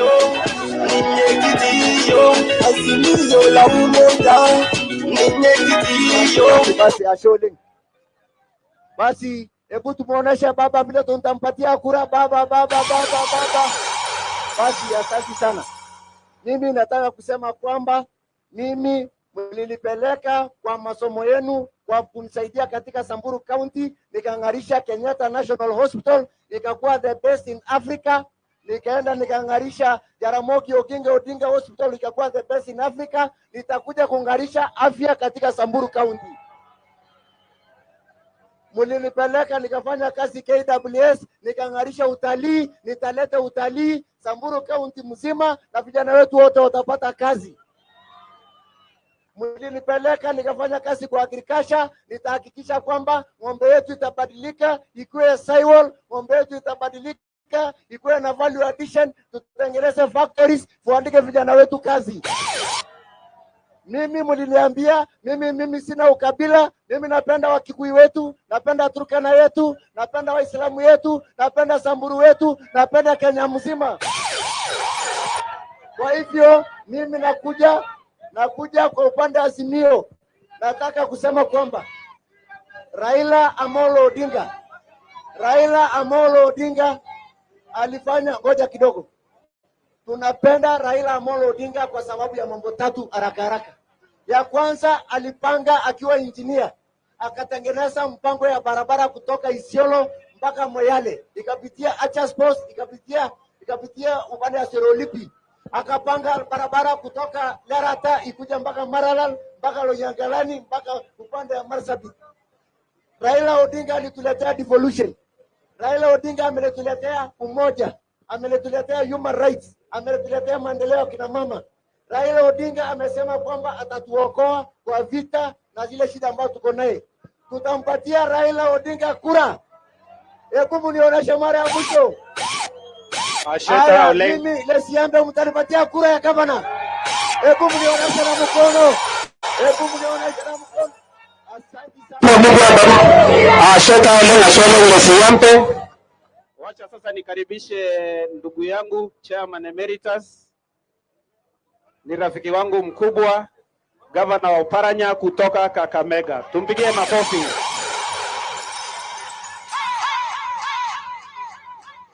Samburu oye!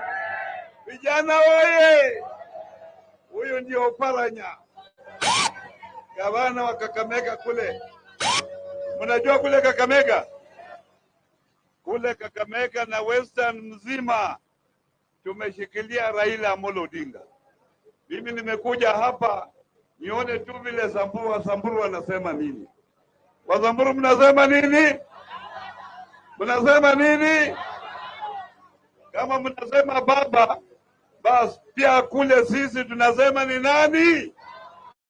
Ni nani? Lakini wacha nikwambie, nimependa Wasamburu kabisa kwa sababu ya utamaduni wenu. Tunaheshimu utamaduni wenu. Ndio kwa sababu nasema deputy president alienda kule nje ya nchi kutusi Wakenya wengine na kutusi ile serikali ambayo yeye amekalia, ile serikali ambayo imempa tikiti ya kwenda kule ng'ambo. If I were him, I will resign as deputy president. Ndio nianze kucriticize president ambaye amekupa hiyo pesa ya kwenda kule. You Kenyans, you must be patriotic. Mheshimu wengine, ndio hii nchi iendelee mbele. Ndio kwa sababu sisi tuko na azimio la umoja ya kuleta Wakenya wote, na Raila Amolo Odinga anajaribu kuleta Wakenya wote vile alileta devolution katika nchi yetu, na mambo mengi ambayo mwenyewe ataongea akiwa hapa. Kwa hivyo mimi kama Wycliffe Ambezo Paranya, gavana wa Kakamega, na msihi ya kwamba tarehe 9 mwezi wa 8 upigie kura Raila Amolo Odinga.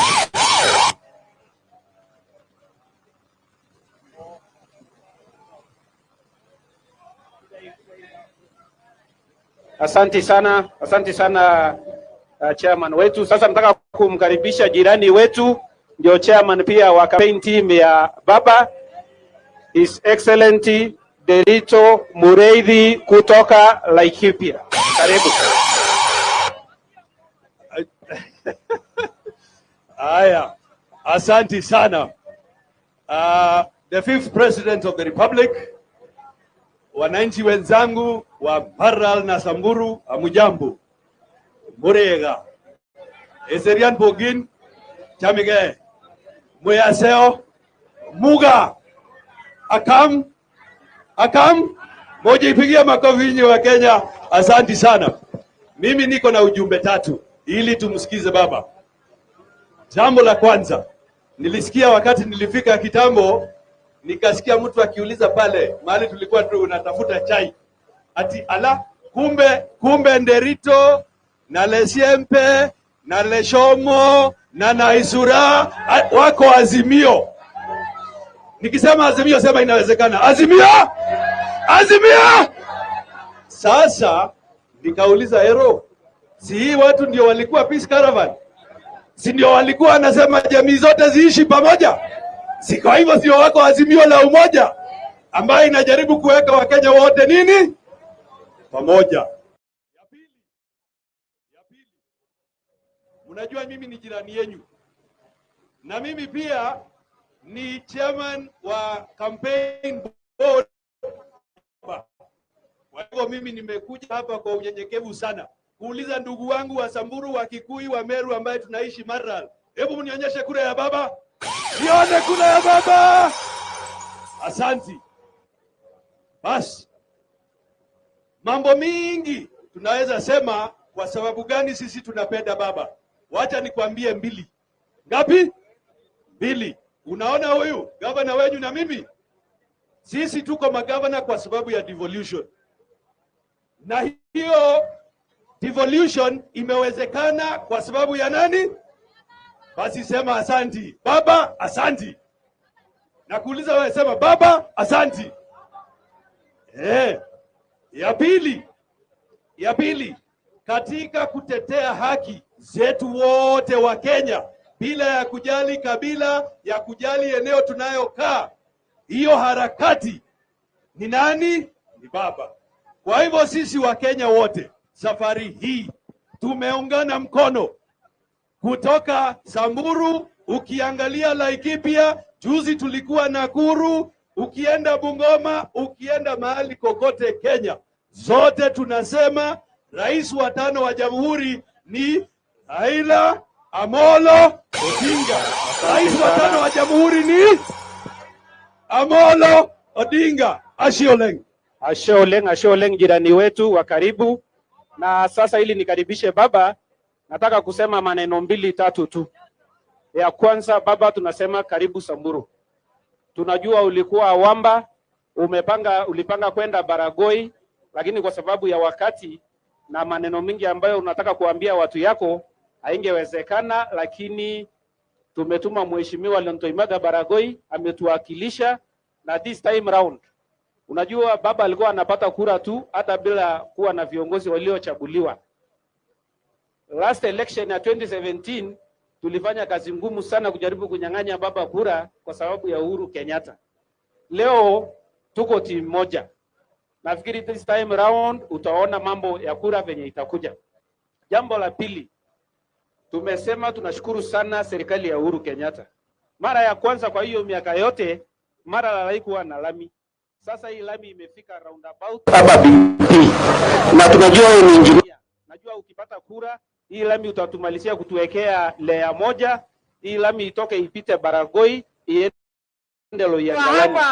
Tunataka itoke Southor iende mpaka Laisamis. Ishikane na ile highway ya kwenda Ethiopia. Uitoke kutoka Lerata ile lami ya Achas Post na ifike Kisima ishikane na hii lami.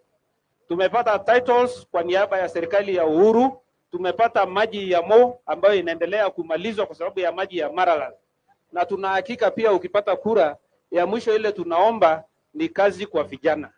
Tuko na vijana wengi ambao wamemaliza shule na wanahitaji kazi ili wapate njia ya kujihudumia. Kwa hayo mengi tunakukaribisha Samburu. Sasa nataka tusimame tukaribishe baba.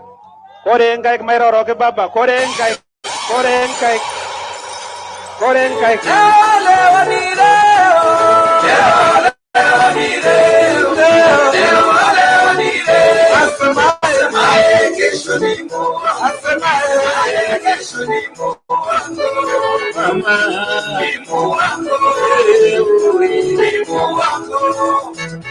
Tunasema Kenya mpya inawezekana. Inawezekana. Leo ni leo. Na inawezekana. Inawezekana. Leo ni leo. Kenya mpya inawezekana. Inawezekana. Leo ni leo. Nchi ambayo kuna raha na ustawi. Inawezekana. Na inawezekana. Leo ni leo.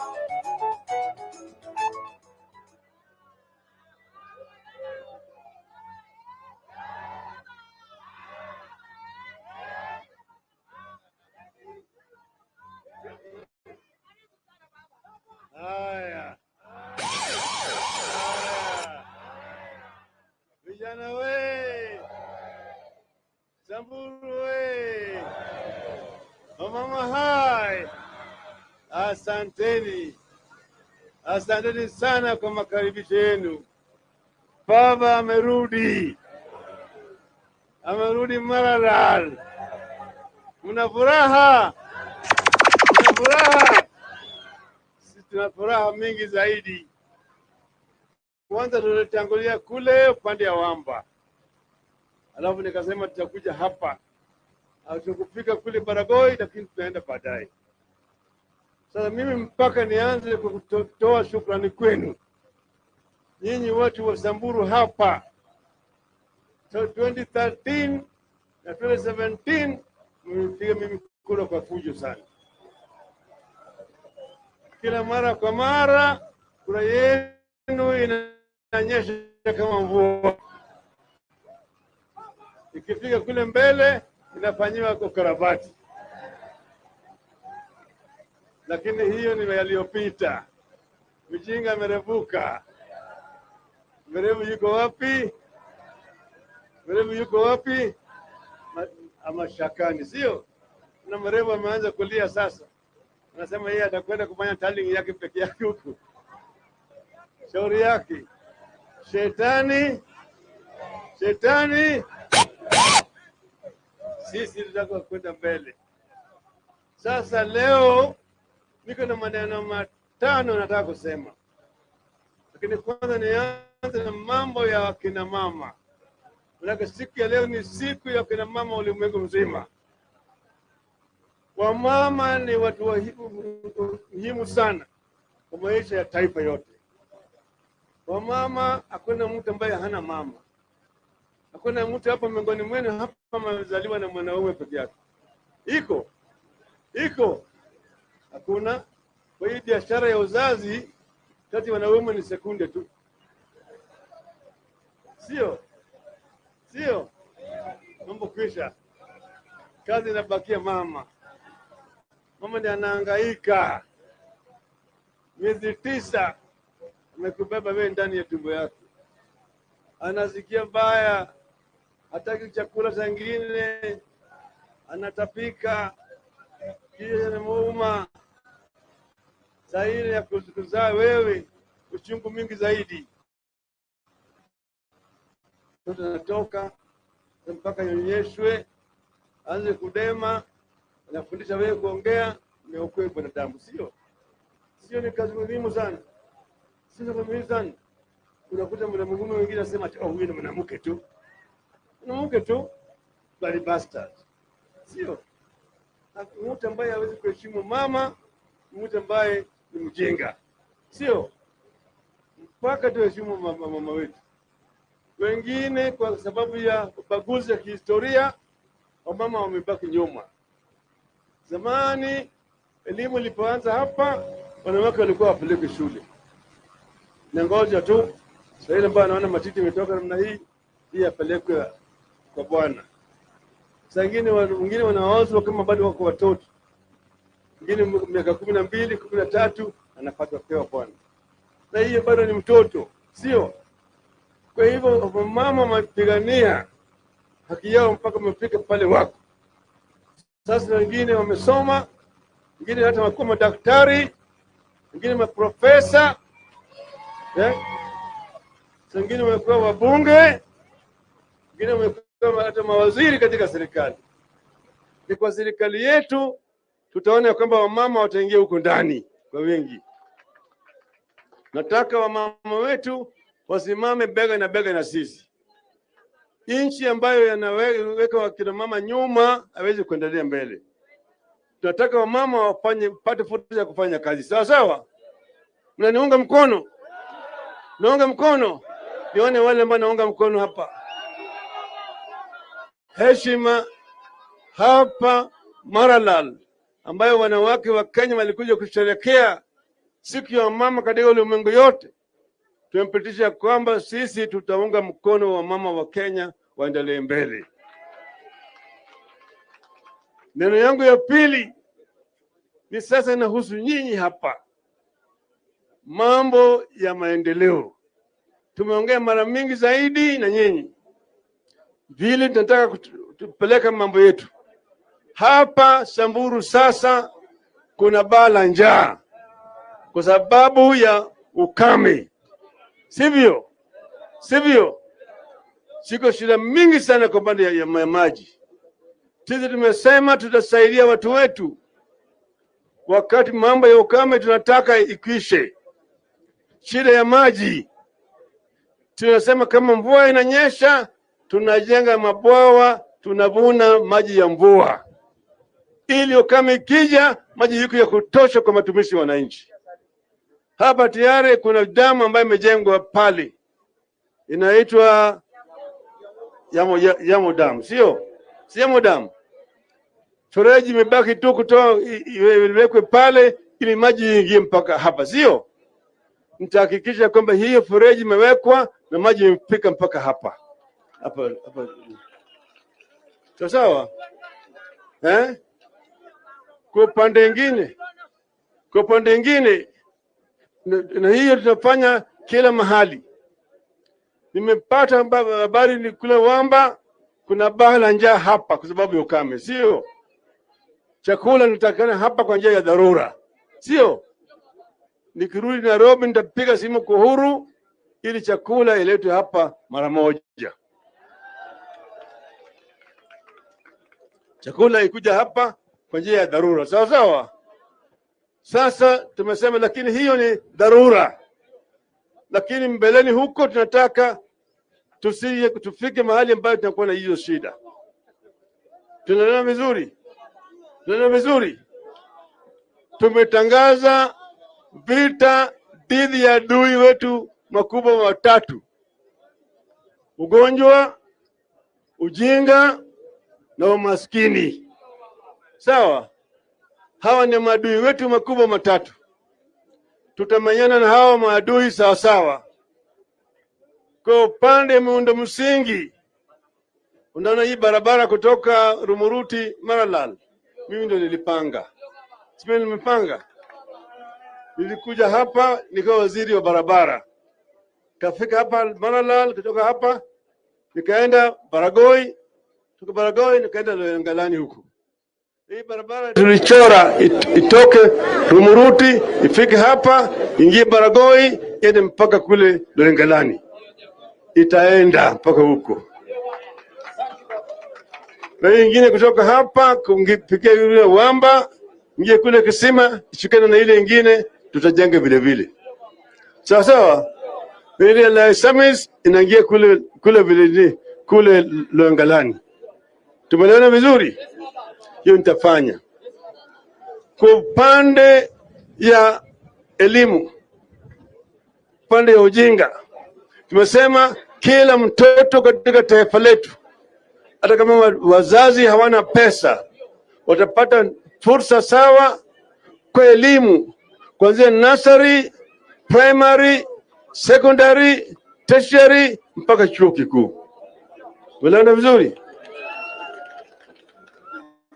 Na wakimaliza masomo watapata kazi wa maana, kazi ambayo wanaweza kupata riziki sawasawa, kuinua hali yao ya kimaisha, sio kazi ya kusukuma wheelbarrow.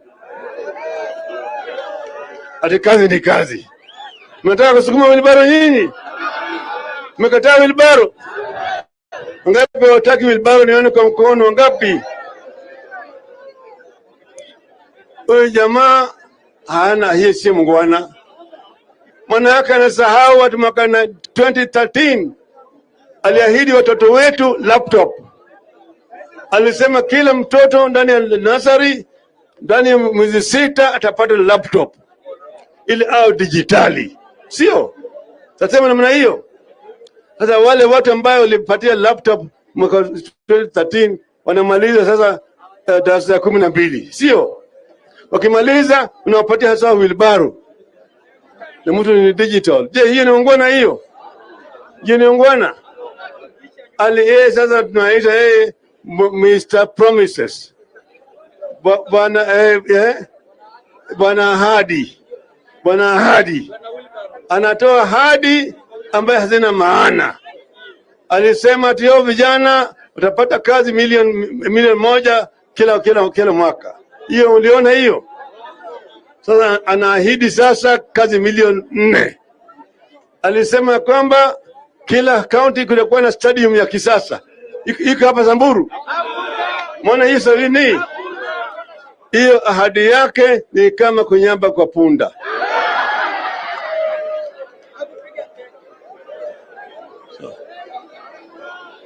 Tumeelewana vizuri? Tumesema tunataka wale vijana ambao wanataka kuanzisha biashara yao wenyewe watapata mkopo kutoka kwa serikali na walipi chochote mpaka baada ya miaka 7. Sawa sawa, ili biashara yao iweze kunawiri na wawe waajiri badala ya kuwa waajiriwa. Tumeelewana vizuri? Hiyo ni njia ya kuinua uchumi wetu. Na vile vile tumesema tutajenga viwanda. Kama hapa Samburu iko na mali mingi zaidi. Kuna madini hapa, kuna mifugo. Tutajenga kiwanda ya kutengeneza ile ni ngozi, yani leather factory. Leather factory. Ili yale ngozi ambayo inatoka kwa wanyama inatengenezwa leather ambayo inaweza kutumia kutengeneza viatu. Sio? Vile unafanya kule Ethiopia. Big leather factory hapa. Alafu meat processing factory vile hapa. Tumeelewana vizuri? Hiyo itaweza kuleta mali mingi sana hapa kwa kaunti ya Samburu, na vile vile mambo ya ushanga kwa kina mama vile vile tutaimarisha. Tumeelewana vizuri? Alafu vile tunasema tunataka tuwasaidia wale wakulima vile vile kwa mambo ya inaitwa input kama mbolea na kadhalika. Sasa tumesema kuna wale Wakenya wengine ambao wana shida mingi. Kwa mfano hapa sasa mko na baa la njaa kule kaka nchi kama Marekani au kule Ulaya, wakati kama hii, kama watu wako na shida, kuna mpango unaitwa Social Protection Program, yani ambayo inasaidia wananchi. Hiyo tutaleta hapa kwetu, tuanzisha Social Protection Program. Ni jamii ambayo wako na hii shida ya baa la njaa watapata kila mwezi kutoka kwa serikali shilingi 6,000. Unaunga mkono? Unaunga mkono? Hiyo itakuwa. Alafu kuna watu wengine wa mama, wale wa mama ambaye wana watoto na wana mabwana, single parent mothers. Yeye ndio baba, yeye ndio mama. Yani bwana labda alifariki, yeye amebaki mjane, sio? Mwingine alikuwa ameolewa lakini mwachana na bwana yake, talaka, sio? Mwingine alidanganywa na kijana moja, nakupenda sana, nitakuoa, lakini sasa tuendelee kufanya kazi. Wakafanya kazi, baadaye mtoto umetoka na kijana ametoroka, sio? Sasa huyo mama amebaki na mtoto. Hawa mama wanapata shida mingi zaidi. Hata hawa watoto wanapata shida kwa upande elimu. Watapata msaada kutoka kwa serikali yetu. Sawa sawa? Mnaunga hiyo mkono? Mnaunga mkono? Kwa upande mwingine, kwa upande wa matibabu, Wakenya wengi wanahangaika kwa upande wa matibabu. Mwingine hawezi kumudu hata kununua dawa. Mwingine hawezi kulipa pesa gharama ya matibabu. Mwingine amekufa huko, maiti imeshikwa mateke kule kwa mshwari, sio? Haya yote ni aibu. Suluhu inaitwa baba care. Nini? Semani baba care. Baba care. Baba care. Tutaleta mpango ya bima ili Kenya Mkenya, mtoto, mama, vijana hata wazee watakuwa ndani ya bima ya matibabu, ili ikiwa kama wako wagonjwa wanapata matibabu hata kama hawana pesa. Unaunga mkono? Unaunga mkono? Ngapa naunga mkono, nione kwa mkono. Kwa hivyo sisi tunataka kujenga taifa pale ambayo watu wako na uhai vizuri, unaishi mzuri, una chakula ya kutosha, na vile vile kupata elimu vile vile sawa sawa. Hiyo ndio Kenya tunataka, na hiyo tutaweza kufanya hapa Samburu, tukiungana pamoja. Mko tayari kuungana na sisi pamoja? Baba ametembea na nyinyi muda hii yote. Aendelee siendelee? Aendelee siendelee? Ngapi nasema baba aendelee, nione kwa mkono. Tutatembea pamoja. Tutatembea pamoja, sio? Sasa yuko rafiki yangu hapa Dr. Richard Lesiampe. Tukamtilie debe. Huyu jamaa ana ujuzi mingi sana. Huyu Richard Lesiampe ana ujuzi mingi sana.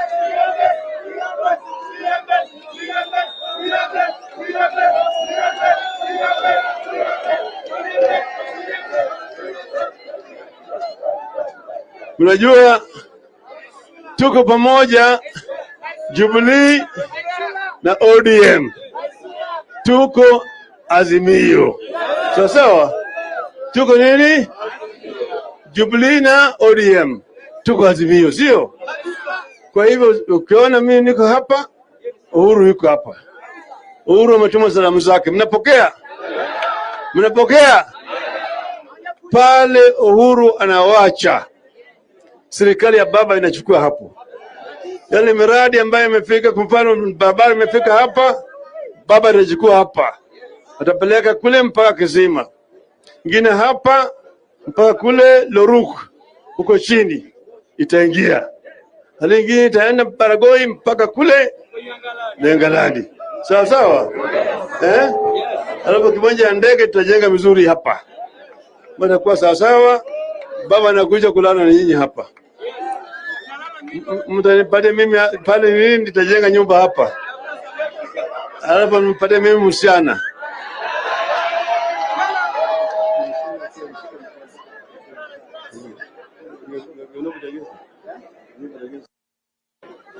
Lesuda njoo hapa, njoo ni hapa,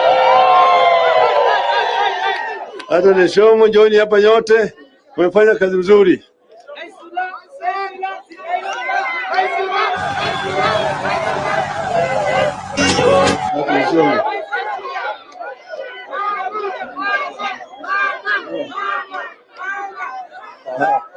Sio taona hawa?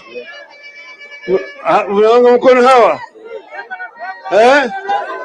Sawa sawa? Tuendelee, si sawa sawa? Si sawa sawa? Unaunga mkono? Nione mkono tena. Sasa mimi nataka nyinyi muwe wanajeshi wa baba. Mko tayari kuwa wanajeshi wa baba? Kwa wanajeshi wa baba mpaka uwe na bunduki na risasi. Bunduki ni kitambulisho, risasi ni kura. Sawa?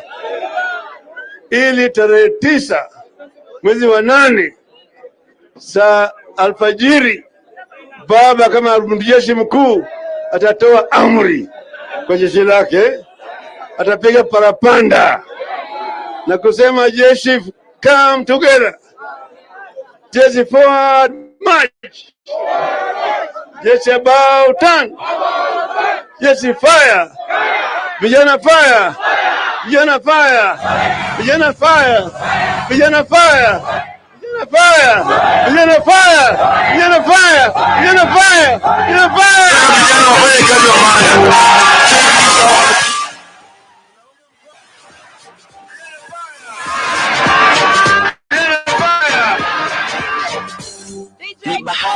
DJ kidogo.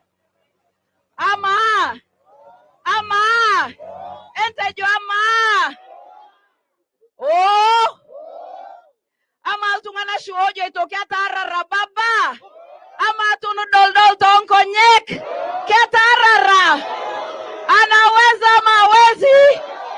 Ama tungani wairorote nendo tu wanao yomba kanero neidip.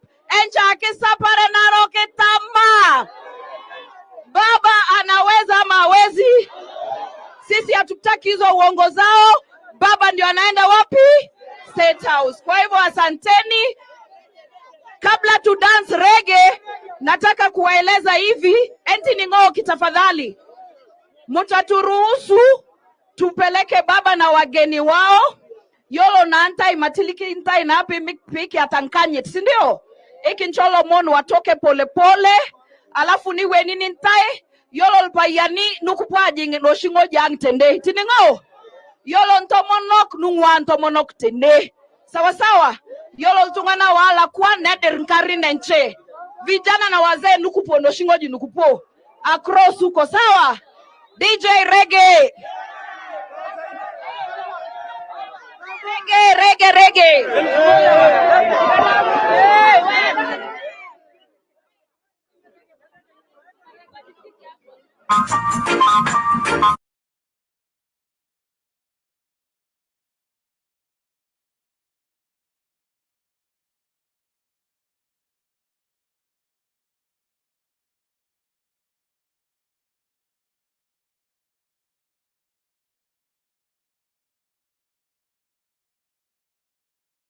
Tonight reporting the arrest of 16 persons alleged to be border operators following a shocking assault on a young female motorist by rogue motorcycle riders along Professor Wangari Maathai Road right here in Nairobi. The attack caused a major public outrage today, with Kenyans expressing anger over the brutal assault by a mob of boda operators.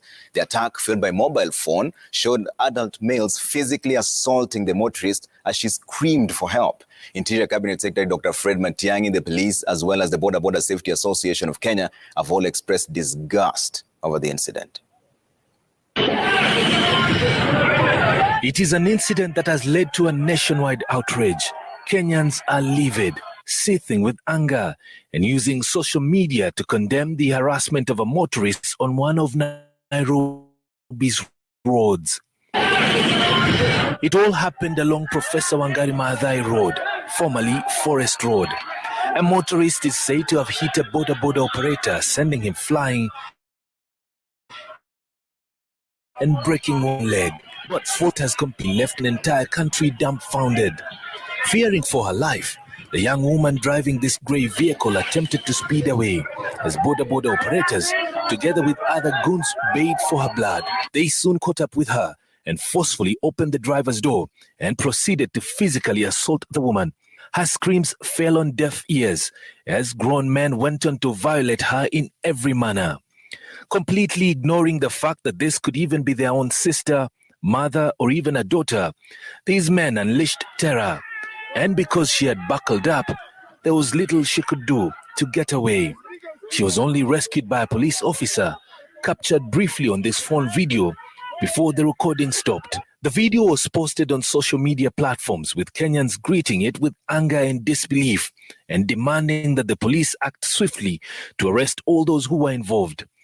Cabinet Secretary for Interior and National Coordination, Dr. Fred Matiang'i, also expressed his disgust at the incident, vowing to ensure that those involved will be arrested and action taken against them to serve as a warning to others. Later today, the head of the Traffic Police Unit delivered the news Kenyans were eager to hear. That 16 bodas, 5 motorcycles have already been impounded. The 16 riders are in cells at Parklands Police Station, and the operation still goes on. Police say once investigations are complete, they will press charges. Immediately they are arrested. We don't stay with them any longer. They are arrested, and what follows normally is being taken to court, and we have records for that. The young motorist who was assaulted has also recorded a statement, while the boda operator who was knocked down is receiving treatment for his broken leg.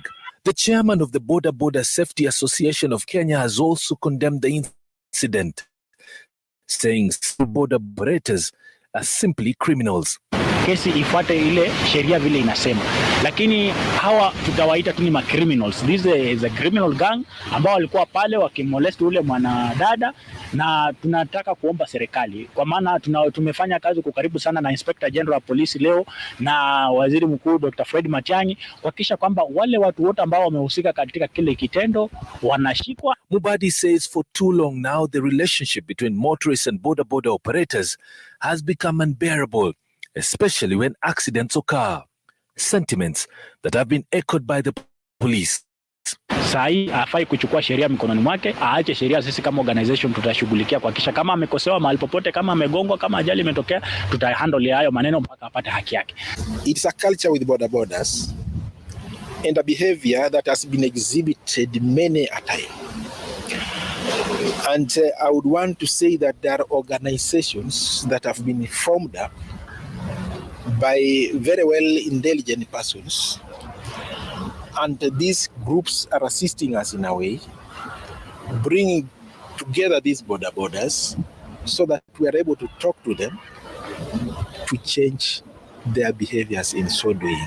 Were it not for the phone video recording today, this incident would have been yet another statistic, another event that would have given boda operators the confidence that they have exuded in the past, where they accost and assault motorists as they please.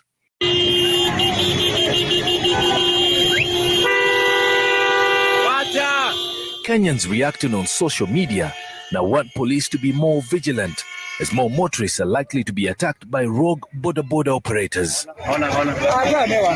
Nimrod Tabu, Citizen TV.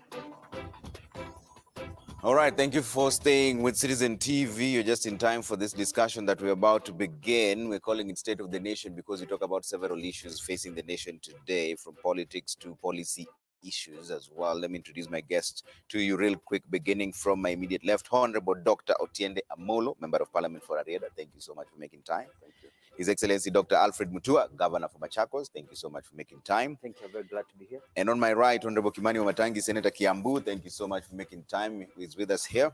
And Honorable Samson Cherargei, Senator for Nandi. We are still waiting for him. As soon as he checks in, we'll have him on as well. Let's start off, as usual, with the newspaper review and start off with the Standard.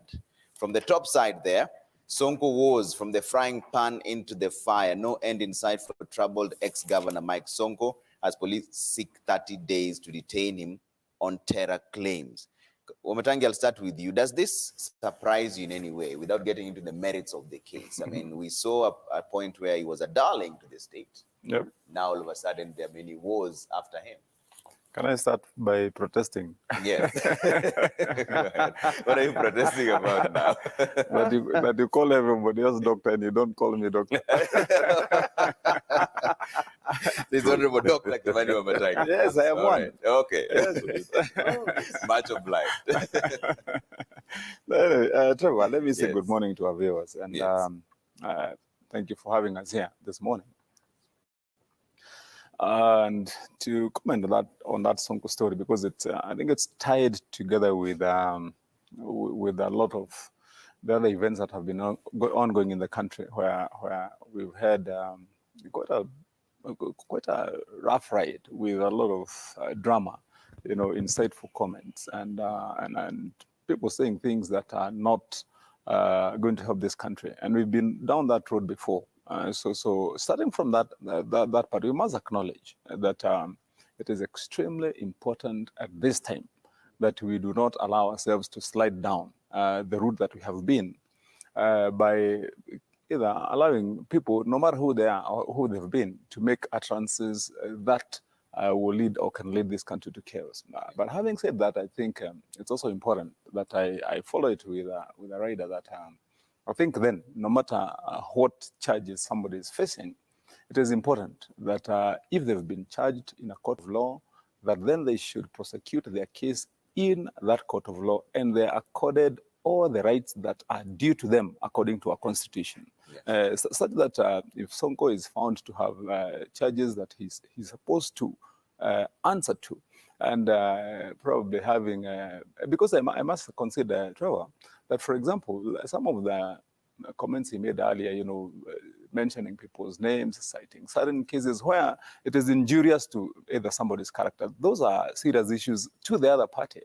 But that notwithstanding, our constitution is very clear on either right to bail and right to representation and so on, and the other freedoms that he should enjoy. And so I believe that the right way to go is to ensure that he also has his rights, he's given bail, he can come defend himself in court. If he's found guilty at that time, then he should then face the full wrath of the law. Okay. But I would really be urging all that are in the system, be it from the judiciary, be it those that are accusing him, that, you see, for example, government is doing a lot of good work right now, development-wise. You find there are projects ongoing, building here, building there, building there, and other things that government is, and especially when we are trying to talk to people about the BBI and other issues. It should not be something that we are going to do without caring or thinking that we draw attentions from those good things that government is doing to other sideshows, you know, because what that has the potential of doing is attracting attention to other issues that are either non-dominant. And you know how human beings react. You react more to your emotional compulsions more than facts or real things that are happening. And so if those kind of things happen, you find the whole country will be glued and emotionally inclined to start talking about things which necessarily do not constitute what government may want to be, how the perception or performance of the government is. I believe that. What do you make of this situation, the Sonko issue? There are three things to be said of this drama. First, Sonko's has been a house built on impunity. The problem with impunity is when you lose favor with your protectors, then it comes crumbling. And when it comes crumbling, then everything around it falls on you squarely. And that is the problem. Sonko has operated on impunity as way back as when I was appointed ombudsman in 2012, and I came out with a list indicating those who, in my view, ought not to be cleared to vie, and Sonko was one of them. For 1 week, Sonko was demonstrating in front of my office with the full protection of the police, with a myriad of people and calling me names and all that. And that impunity has gone on for some time. That has been the problem. When you operate with impunity, then you do things that you do not stop to think about. The second issue is that I think Governor Sonko has been a bit reckless with his speeches and actions lately, including saying things which amount to criminal offenses. But someone did not remind him that in law, even if we committed an offense with you, when I say we committed it, it cannot be used against you. It can only be used against me. You can only confess against yourself, not against somebody else. So the more he spoke, the more he was digging deeper. But that said, I will never support any process that does not respect the Constitution and due process. And therefore, Governor Sonko, like any other Kenyan or non-Kenyan, is entitled to due process of the law. Even when, in the height of impunity, the government refused to obey orders in respect of Dr. Miguna and people like Sonko are celebrating, it is not in my place to celebrate when the same war befall him. I, like any other serious lawyer, must insist that Governor Sonko gets his due process in court. Okay. Governor Mutua?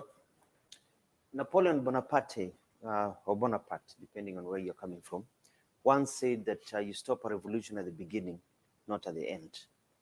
And when I was growing up, we used to be told the secret to surviving is that when somebody shoots you duck, and number two, when you're in a hole, you stop digging.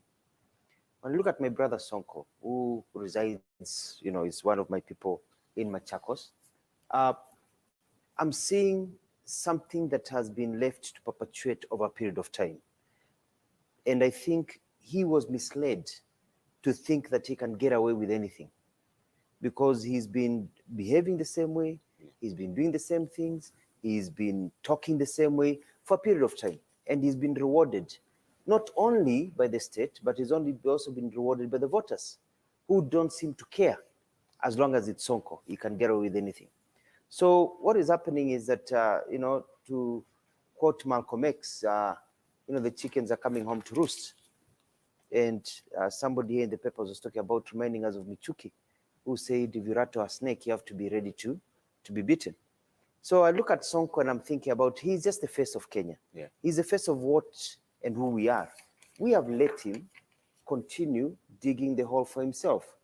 And I think his friends would have been able, especially the friends who are encouraging him, would have been able to tell him that you're not following the law and that you're going to get into trouble.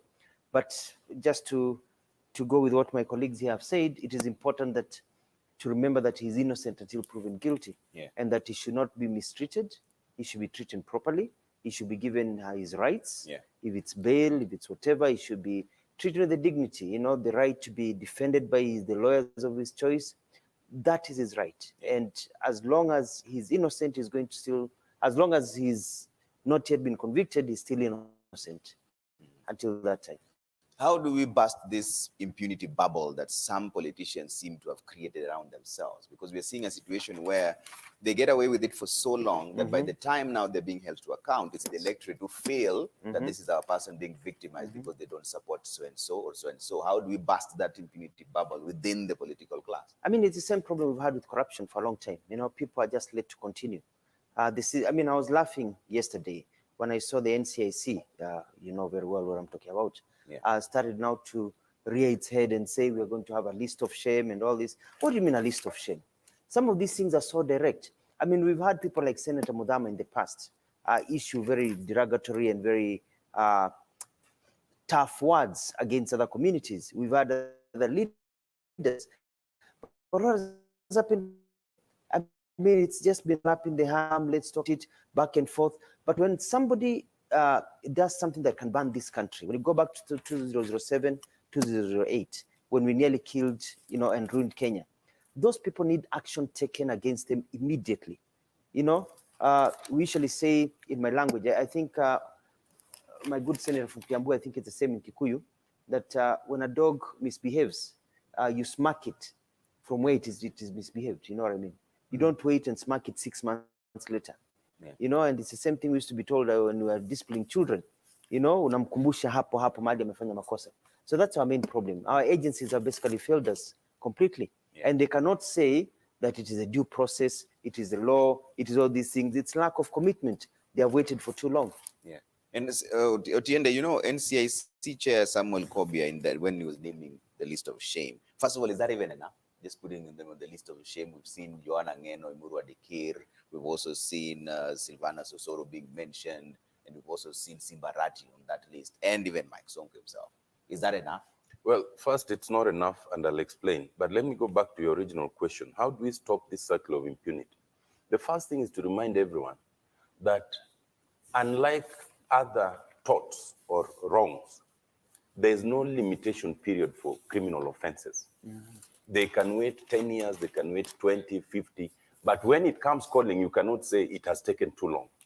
And therefore, when anyone is charged with offenses that they are alleged to have committed, the electorate and anyone else should not complain, provided they're given due process.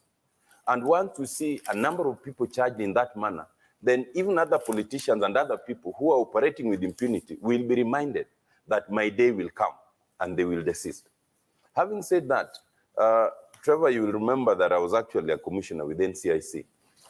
As ombudsman, I am entitled to be one of the commissioners. So for 5 years, I sat in that commission. And I can tell you that... that is why I was looking at him when I was talking, because he was there. Yes. And he's partly to blame. Yes. I can tell you that for the 5 years that we were there, I tried what I could in terms of the need to prosecute. The NCIC has been shy of prosecutions, very shy, and especially of the political class. And that does not help. So the NCIC should move with speed. The other week last week only we were here, and I was with my brother, Senator Mwaura, and even you played what he said in Githurai. Up to now, NCIC has not taken any action. They've not even commented. You know, things like that encourage others to keep speaking because they believe nothing will come to them. And that is wrong. NCIC must act swiftly, okay? Because there's sufficient cushioning both in the Constitution and in the Act. But secondly, the idea of naming and shaming is something I encouraged while I was there, but they did not pick it up. I'm happy they picked it up now. It is not sufficient, but it is a good foundation, except that even in naming and shaming, you must also follow due process. You know, you cannot just wake up and put Trevor's name in the list of shame, and you have not asked Trevor, this is what you are alleged to have done, and what is your response? The speed with which they're including some of the names like Simbarati and others clearly shows, because it was the previous day, they have not accorded them that opportunity. You must call them and you must tell them this is what's alleged of you. If it amounts to a criminal offense, prosecute. But if it does not amount to a criminal offense, but clearly it is a breach of integrity, then you can include them in the list of shame. Okay. Womatangi? You know, I think, Trevor, this starts with our hygiene, as you know, political hygiene, as a people, especially leaders. And the first point of call, if you ask me, is in what you'd call dubbed the system. Because you see, if you look at all those names that you're talking about, at one point or the other, they were speaking for somebody who was in a position of privilege, or somebody who was in power then, and it is at one point or the other right and okay for that person to say those kind of things, do those kind of things, because at that time he is untouchable, because he's saying them when he is affiliated or connected to somebody. And then it grows, it's a monster, it grows. And then finally, you find that it's a culture, it's a trend. And there are specific people who are known that when he sits or stands behind a microphone, that this is the kind of things that he's going to speak. I mean, they already have an identity. And not until the time when he's speaking from the wrong side of the divide is he going to be apprehended. And I think that's one of the things that we have to deal with. And I've heard what my colleagues have said about NCIC, but I think NCIC has been a total letdown, an absolute letdown to our constitutional implementation, because that's precisely. And remember, the formation of NCIC, as Otiende Amolo says, I mean, this is in the backdrop of the violence that we had in 2007. And the expectation was that they were going to be taking radical action, that indeed what led to the deaths of those thousands of Kenyans started with utterances, people saying and doing those kind of things. And so I think one of the strongest forces against this kind of thing should have been in NCIC by now. And then also, I want to say to our good friends like the DCI and others, you know, for goodness sake, yes, it is okay right now. You seem to be taking standard action, but why does it wait for this long? Why does it wait for this long? Why can't action be taken when it is due? And I think unless this is corrected, Trevor, you're just going to end this cycle. Yeah. Then you're going to find a new radical who is saying that I'm identified now in this couple with so and so. Then he'll start saying things, and everybody else will be watching and saying that he's helping us. You get, he's helping us.